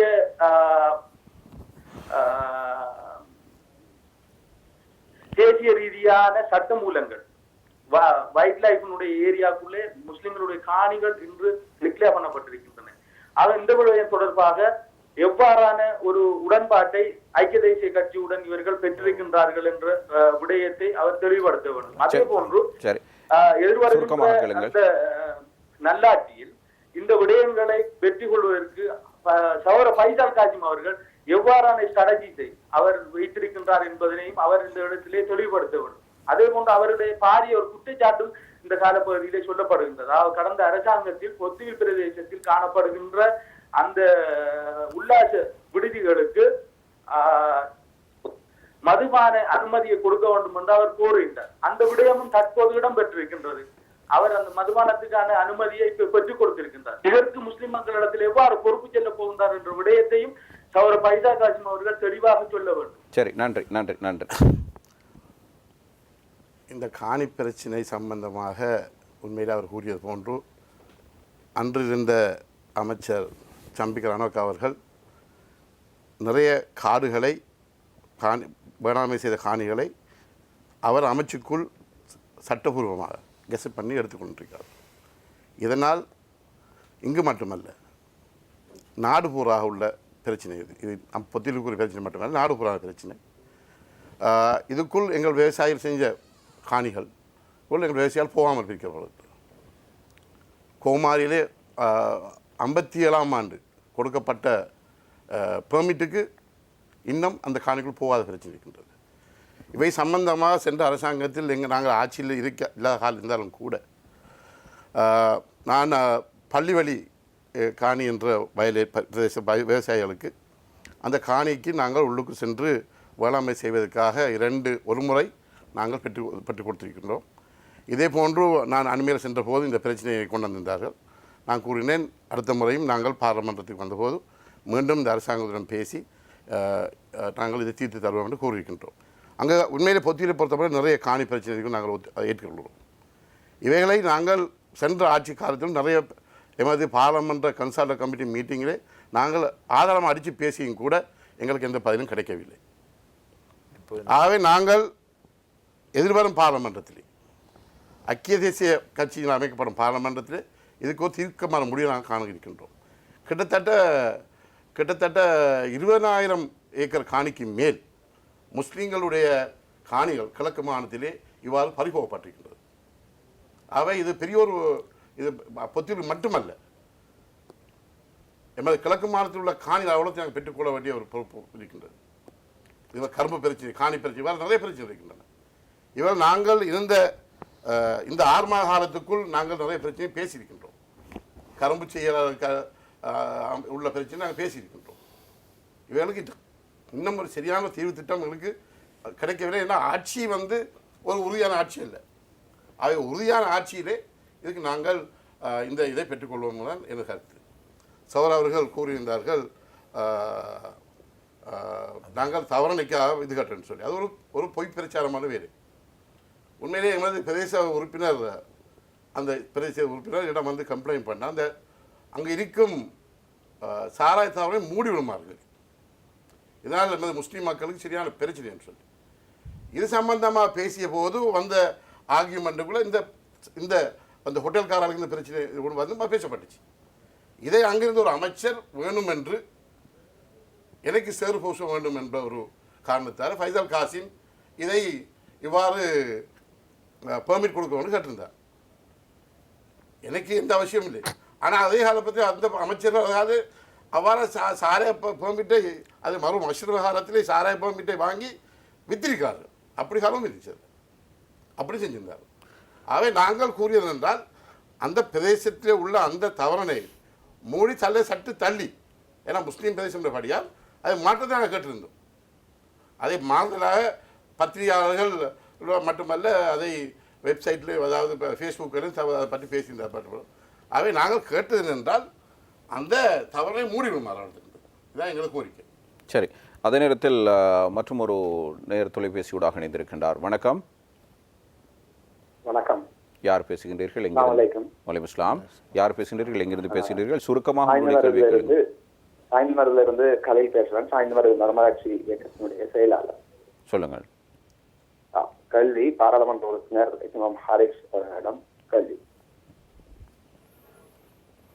என்னன்னு சொல்லினால், சாய்ந்தமரனுடைய உள்ளூராட்சி மன்ற கோரிக்கை காலமாக இருந்து வந்தது.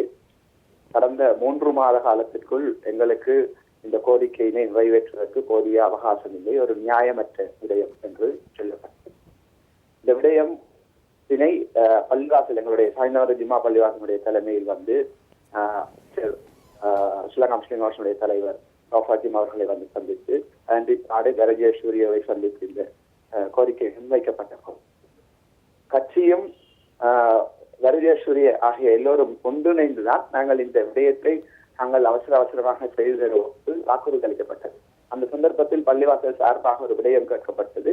பாராளுமன்றம் கலைந்து விட்டால் இதுக்கு என்ன நடக்கும் என்ற ஒரு கேள்வி பிறப்பிக்கப்பட்டது. அந்த சந்தர்ப்பத்தில் பாராளுமன்றம் கலைக்கப்படுவதற்கும் இதற்கும் சம்பந்தம் இல்லை, எனவே இந்த விடயம் நிர்வாக நடவடிக்கை ரீதியிலான விடயம். இதை கட்சி நாங்கள் பொறுப்படுத்திருக்கின்றோம். அதே போன்று கரஜேஸ்வரியனுடைய செயலாளரினாலும் வாக்குறுதியாக்கப்பட்ட ஒரு விடயம் அந்த சந்தர்ப்பத்தில். ஆனால் இன்று இது பாராளுமன்றம் கலைக்கப்பட்டு விட்டது, அதனால் இது தாமதப்படுத்தப்படுகின்றது என்கின்ற விடயம் முன்வைக்கப்படுகின்றது.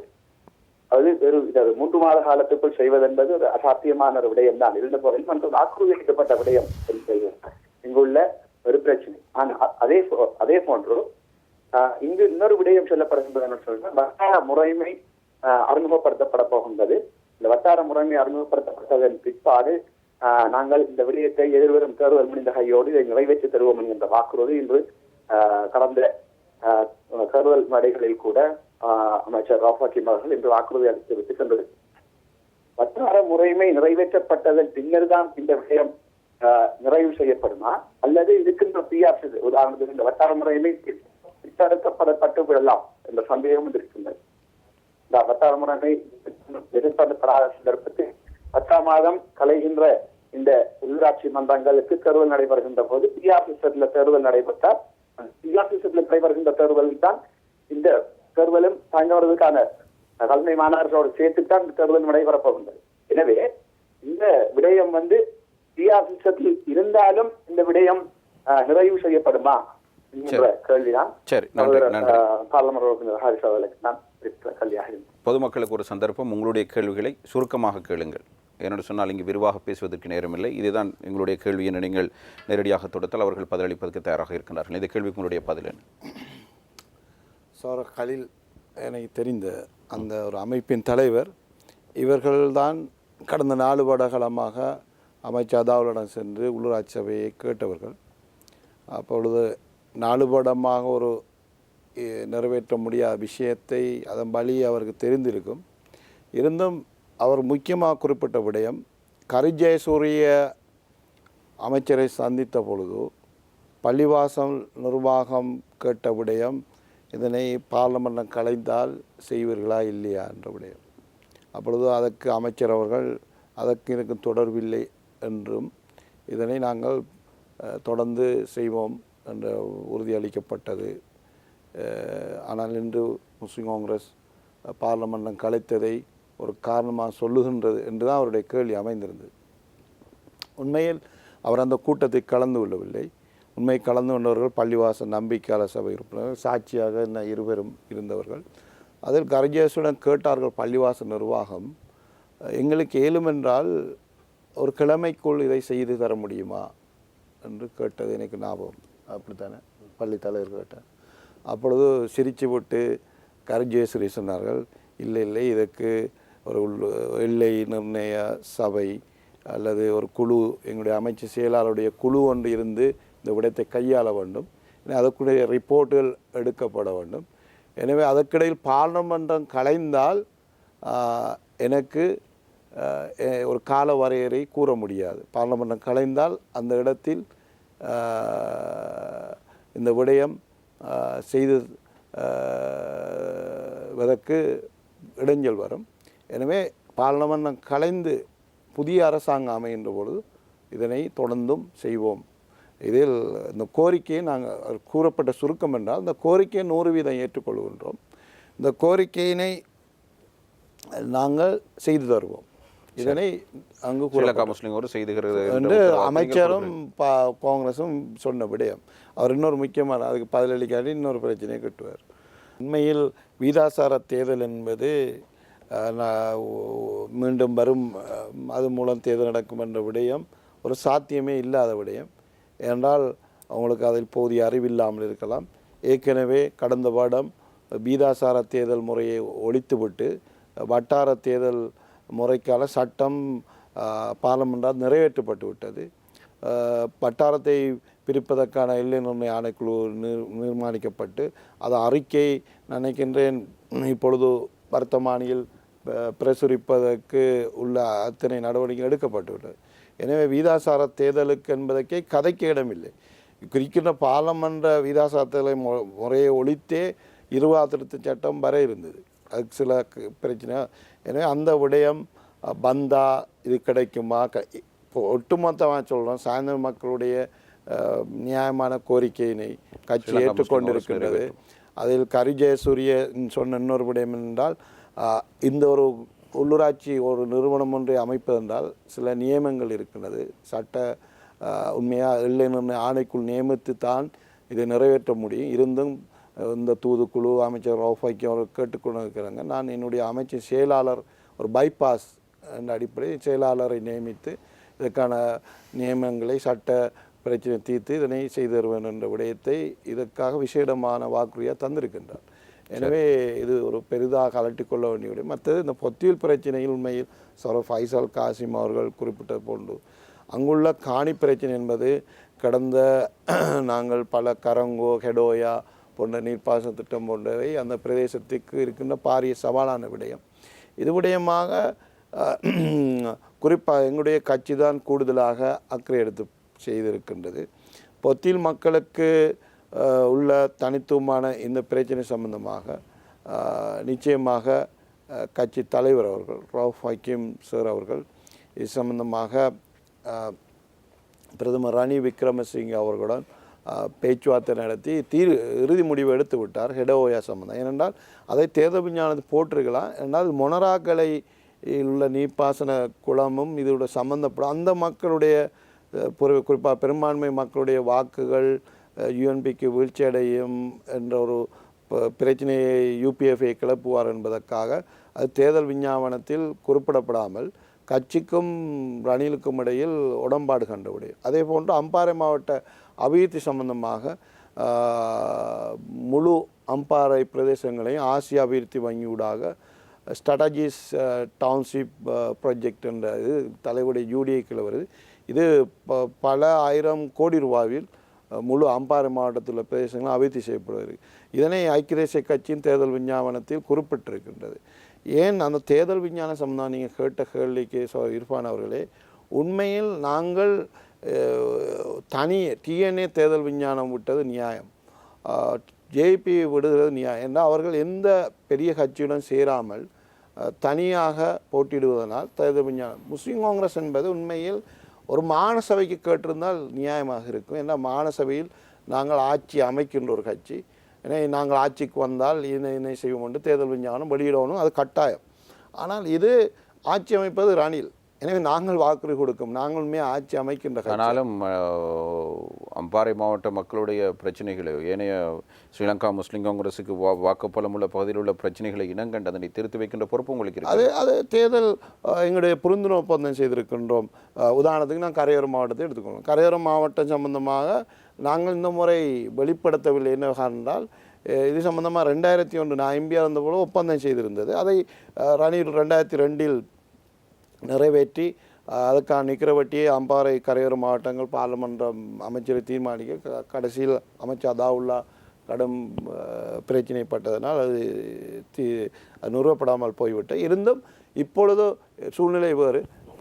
மஹிந்த ராஜபக்ஷ அவர்கள் ஜனாதிபதி காலத்தில் முஸ்லீம்கள் கிழக்கில் தனி கலாப்பை தனி இளம் கேட்கின்றார்கள், எனவே இதை ரணில் கொடுக்க போகிறார் மைத்திரி குழு, ஏன்னா இந்த பிரச்சனை இந்த தேர்தலையும் எடுப்பார்கள் என்பதால் முஸ்லீம் சமூகம் செய்ய வேண்டிய பல பணிகளை நாங்கள் ரணிலுடன் புரிந்துணர்வு ஒப்பந்தம் செய்திருக்கின்றோம்.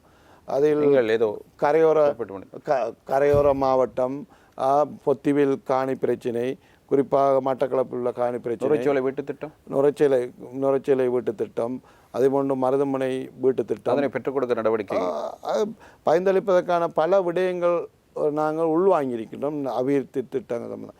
எனவே இந்த விடயங்கள் எங்களுக்கும் பிரதமர் ரணிலுக்கும் இடையிலான ஒரு புரிந்துணர்வு ஒப்பந்தத்தின் மூலம் உள்வாங்கப்பட்டு இறுதி முடிவெடுக்கப்பட்டிருக்கின்றது. இதில் பிரதமரை பாதிக்கின்ற சிங்கள மக்கள் மத்தியில் ரணிலுக்கு வாக்கினை வீழ்ச்சியடை செய்கின்ற தந்திரவாய நட மைந்த செய்வார் என்பதனால் இதனை நாங்கள் ஒரு ஹிக்குமத்தாக எங்களுடைய பாசையை ஹிக்குமத்தாக நாங்கள் இதனை பிரச்சாரத்துக்கு பயன்படுத்தாமல் நாங்கள் வைத்திருக்கின்றோம். ஆனால் மக்கள் உண்மையில் இந்த விடயத்தில் முஸ்லீம் காங்கிரஸின் இன்று பல கட்சிகள் இன்று வந்து குந்தி கூத்தாடுகின்றது.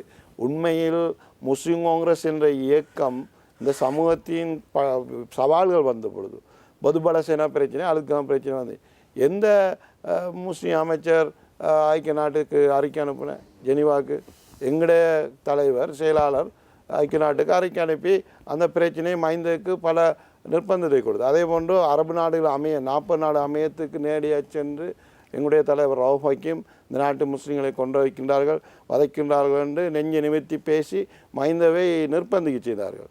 இதை வேறு யாரும் கட்சி செய்ததா? ஆனால் இன்று கட்சி அமைச்சு செய்கிற விஷயம் ஒரு வியாபாரம் கொண்டு போய்விட்டது. இந்த கொம்பனியை துறப்பது கொண்டு இப்படி கட்சி அமைச்ச பல கட்சிகள் இன்று சுருங்கி, ஏற்கனவே நுவாவன் இருந்துச்சு, சுருங்கி இன்றைக்கு அது யாரோ ஒரு ஆள் எடுத்து போயிட்டு, அதே போன்று தேசிய காங்கிரஸ் இப்பொழுது கடைசி அத்தியாயத்தில் இருந்து கொண்டிருக்கின்றது. இதே போன்று இப்பொழுது புதிதாக தோன்றிருக்கிற கட்சிகளுக்கு இதான் நடக்கும். இப்பொழுது அகில இலங்கை மக்கள் காங்கிரஸ் உங்களுடைய கரையோர மாவட்ட கோரிக்கை கையில் எடுத்திருக்கிறது. 2 உறுப்பினர்களை தந்தால் கரையோர மாவட்டத்தை பெற்றுத் தருவேன் என்று அமைச்சர் ஷர்புதீன் கூறியிருக்கிறார். ஏன் அவங்க முஸ்லீம்களின் தேசிய அரசை சேர்ந்தவர்கள் அங்கே 2 எம்பி கொடுத்தா தானே செய்வாங்க? தெரியாத கேட்கன் அம்பாறை மக்கள் எம்பியை கொடுத்தா தானே அதை செய்யணும். ஏன் அம்பாறையில் முஸ்லீம்களுக்கா எம்பி இல்லாமலே அவர் இப்போ இருக்கிற அமைச்சர் பலம் வாய்ந்த ஒரு மைத்திரி அரசாங்கம் இருக்கிறத வச்சு அந்த மக்களுக்காக குரல் கொடுக்க இல்லாத. இப்போ முஸ்லீம் ஹவுஸ் எடுத்துக்க, எங்களுக்கு சில மாவட்டங்களில் எம்பி இல்லை, அதுக்காக நாங்கள் அந்த மாவட்டங்களுக்கு நீங்கள் எங்களுக்கு எம்பி தரல, இதுக்கு அவங்களுக்கு குரல் கொடுக்க மாட்டோம் என்று குர்நாளுக்கோ அல்லது காலிக்கோ சொல்லலை, அந்த புத்தளத்துக்கோ சொல்லலை. அந்த மக்களுடைய எத்தனை பிரச்சனைகளுக்காக களத்திலிருந்து போராடுது. இது கம்பார மாவட்டங்களை வேணுமெண்டு ஏற்கனவே 11 வருஷம் அமைச்சராக இருந்தீங்க, மீள்குடியேற்ற அமைச்சர். ஒரு வீடு அம்பாறையில் ஒரு வீடு கட்டி கொடுத்துருப்பாங்களா? ஒரு ஒரு ஒரு ஸ்கூல் பில்டிங், ஒரு ரோடு, ஒரு நீர்ப்பாசன திட்டம், நத்திங். பெரிய அந்த கட்சியில் செயலாளர் இருக்கிறார்கள், இது இருக்கிறார், எல்லாம் செஞ்சது சென்னாமண்டு கேள்விப்பட்டேன். இந்த சுனாமி வீட்டு திட்டம் சம்பந்தமாக பஷீர் ராஜபக்ச அமைச்சர் சந்தித்தா, அதுக்குள்ளே முஸ்லீம் ஹவுஸ் தலைவர் எம்பியும் இடையில் பூந்தாண்டு. உண்மையாகவே வீடே கட்டாமல் இருந்து ஹல்மே தொகுதியில் சுனாமிக்கு மக்கள் இன்றைக்கும் உங்களோட தொலைக்காட்சியில் பதிவு இருக்கும்.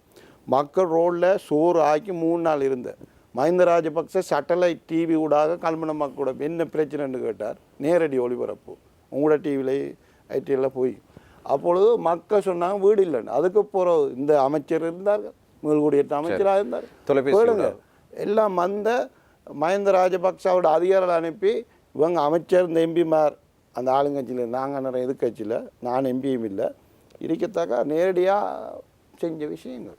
சரி, தொலைபேசி ஊடாக ஒருவர் இணைந்திருக்கின்றார், யார் என்று பார்ப்போம். வணக்கம்.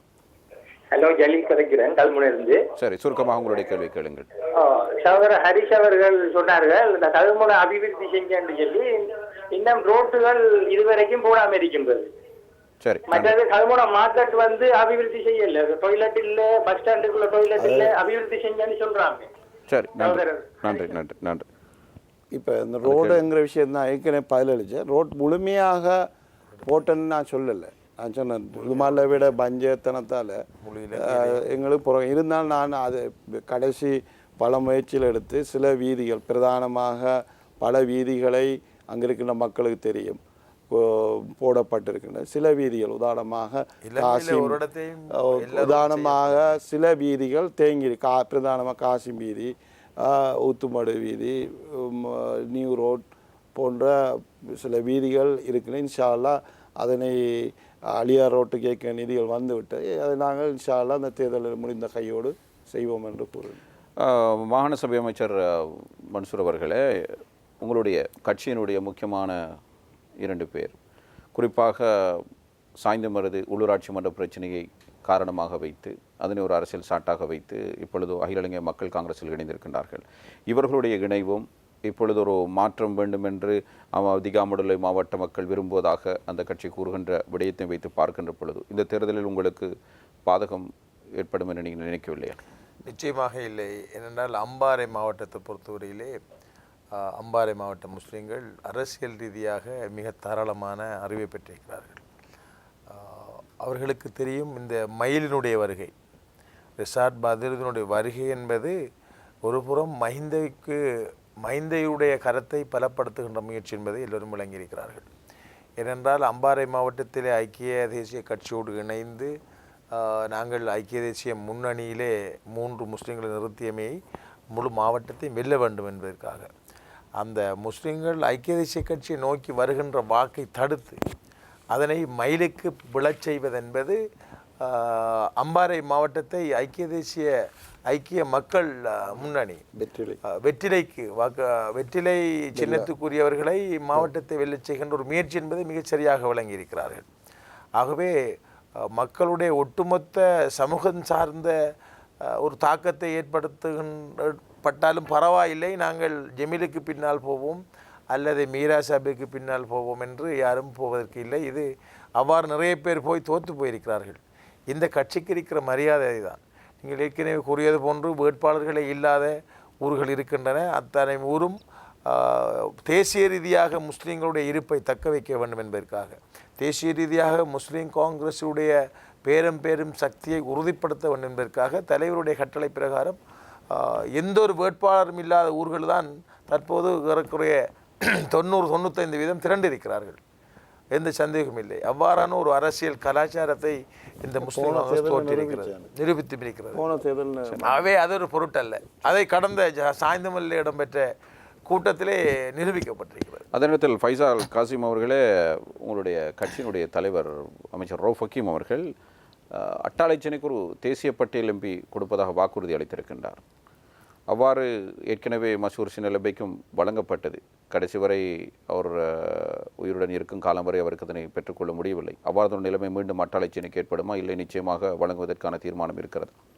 அண்மையிலே நடந்த பொதுக்கூட்டத்திலே தலைவர் அவர்கள் அம்பாறை மாவட்டத்தில் கூறிய அந்த தேசிய பட்டியலை நான் தேர்தலின் பின் அதை உரிய இடத்துக்கு கொடுப்பேன் என்ற உறுதியை கூறியிருக்கின்றார். என்றால் அம்பாறை மாவட்டத்திலே எல்லா கிராமங்கள், கிட்டத்தட்ட பெரிய கிராமங்கள் எல்லாத்துக்கும் ஸ்ரீலங்கா முஸ்லீம் காங்கிரஸ் தேசிய பட்டியல் கொடுத்திருக்கின்றது, அட்டாளச்சேனை தவிர. அவை அட்டாளச்சேனை அந்த தேசிய பட்டியல் பெறுவதற்கு தகுதி உள்ளது. பொத்துவில் ஏற்கனவே அசீஸ் அவர்கள் கொடுத்திருக்கு கட்சி. ஆனால் இப்பொழுதும் பொத்துவிலுக்கு பாராளுமன்ற பிரதிநிதித்துவம் அல்லது அதற்கு சமான அதிகாரத்தை கொடுப்பதற்கு கட்சி தலைவர் பகிரங்கமாக அதுவும் மாத்திரம். அதே போன்று பொத்துவிலுக்கும் ஒரு அரசியல் அதிகாரத்தை தருவதாக நடந்த கூட்டத்தில் தலைவர் அவர்கள் கூறியிருக்கின்றார். ஆகவே இரண்டுக்கும் 2 பெரிய ஊர்களுக்கும் ஒரு அரசியல் அதிகாரத்தை கட்சி தலைமை கொடுக்கும் என்று நம்பிக்கை இருக்கிறது. சரி, அது மட்டுமே உங்களோட முதல் பேசின விஷயம் ஆரம்பத்தில் நீங்கள் சொன்னீங்க, நாங்கள் எதிர்கட்சியில் இருந்த எங்களோட அரசியல் காலம் 8ஆம் தேதி, அதாவது ஜனவரி 8க்கு பிறகு அமைச்சரவையில் எங்களோட அமைச்சர் ரவுஃப் ஹக்கீம் அவர்கள் கிழக்கு மாகாணத்தில், அதாவது திருவண்ணாமலை மாவட்டம், மட்டக்களப்பு மாவட்டம், அம்பாறை மாவட்டம் தனது அமைச்சின் மூலம் அபிவிருத்தி செய்வதற்குரிய வேலை திட்டங்கள் அனைத்தும் முடிவிற்று கிட்டத்தட்ட அதுக்குரிய பணத்தையும் ரணில் விக்ரமசிங்கே அவர்களிடம் கோரப்பட்டு அதுவும் அனுமதிக்கப்பட்டிருக்கிறது. அதிலே முக்கியமாக கல்முனை அபிவிருத்தி திட்டம், கல்முனை மாக்கத் திட்டம், நிந்தோவில் அபிவிருத்தி திட்டம், சம்மாந்தூர் அபிவிருத்தி திட்டம், பொத்துவில் அபிவிருத்தி திட்டம், எல்லா கிராமங்களிலும், சிறிய கிராமமும் பெரிய கிராமம், அம்பாறை மாவட்டத்தில் உள்ள அனைத்து கிராமங்களுக்குள்ளும் தலைவர் அவர்கள் அவருடைய அதாவது அமைச்சுக்குரிய டீம் அனுப்பி தொடர்ந்து அவங்க எல்லாம் படம் கீறி எல்லாம் டிராயிங் எல்லாம் முடிஞ்சாங்க. இர்ஃபான் அவர்களை இறுதியாக சொல்ல வர விஷயம், இறுதியாக சொல்கிற விஷயம் என்னென்னா, இந்த 3 வேட்பாளர்கள் போடுவதனால் வேட்பாளர் போடப்படாத ஊர்கள் இவர்களுக்கு வாக்களிப்பார்களா, பழைய முகம் என்ற ஒரு போலியான சில சாட்சி. உண்மையில் கடந்த தேர்தலிலும் இதோடைய சவாலாக எங்களுக்கு இருந்தாலும் வேட்பாளர் இல்லாத ஊர்களில் அந்த பிரதேச மக்கள் முஸ்லீம் காங்கிரஸ் அதான் போராளிகள் என்று சொல்லுகின்றது, அந்த கௌரவத்தை நிரூபித்திருக்கின்றார்கள்.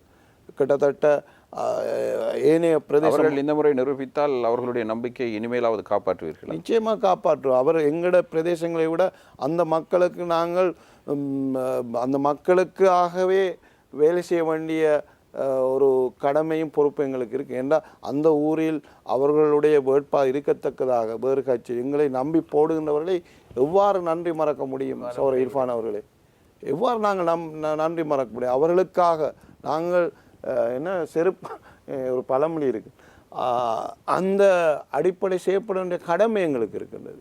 சரி, அவர்கள் சகோதரர் ஹரிஸ் அவர்கள் கூறியது போன்று வேட்பாளர் நிறுத்தப்படாத ஊர்களிலே உயிரோட்டமான போராளிகள். அவர்களுக்கு வேதனை இருக்கிறது, குறை இருக்கிறது. நன்றி நன்றி. அதுக்கு மத்தியிலே தான் வாக்களிக்க போகிறோம். நிச்சயமாக அவர்களுக்கு எங்களுக்கு கடமை இருக்கிறது. நிச்சயமாக. சரி, நன்றி. இன்றைய தினம் நிகழ்ச்சியில் இணைந்து கொண்ட முன்னாள் பாராளுமன்ற உறுப்பினர்களான ஃபைசால் காசிம், அதே நேரத்தில் எச்எம் ஹரிஸ், அதே நேரத்தில் மாகாண சபை அமைச்சரான எம்ஐஎம் மன்சூர் ஆகியோருக்கு நாங்கள் நன்றிகளை கூறிக்கொண்டு இன்றைய நிகழ்ச்சியிலிருந்து விடைபெற்றுக் கொள்கின்றோம். மீண்டும் அடுத்த வாரம் சந்திப்போம். நன்றி, வணக்கம். வணக்கம்.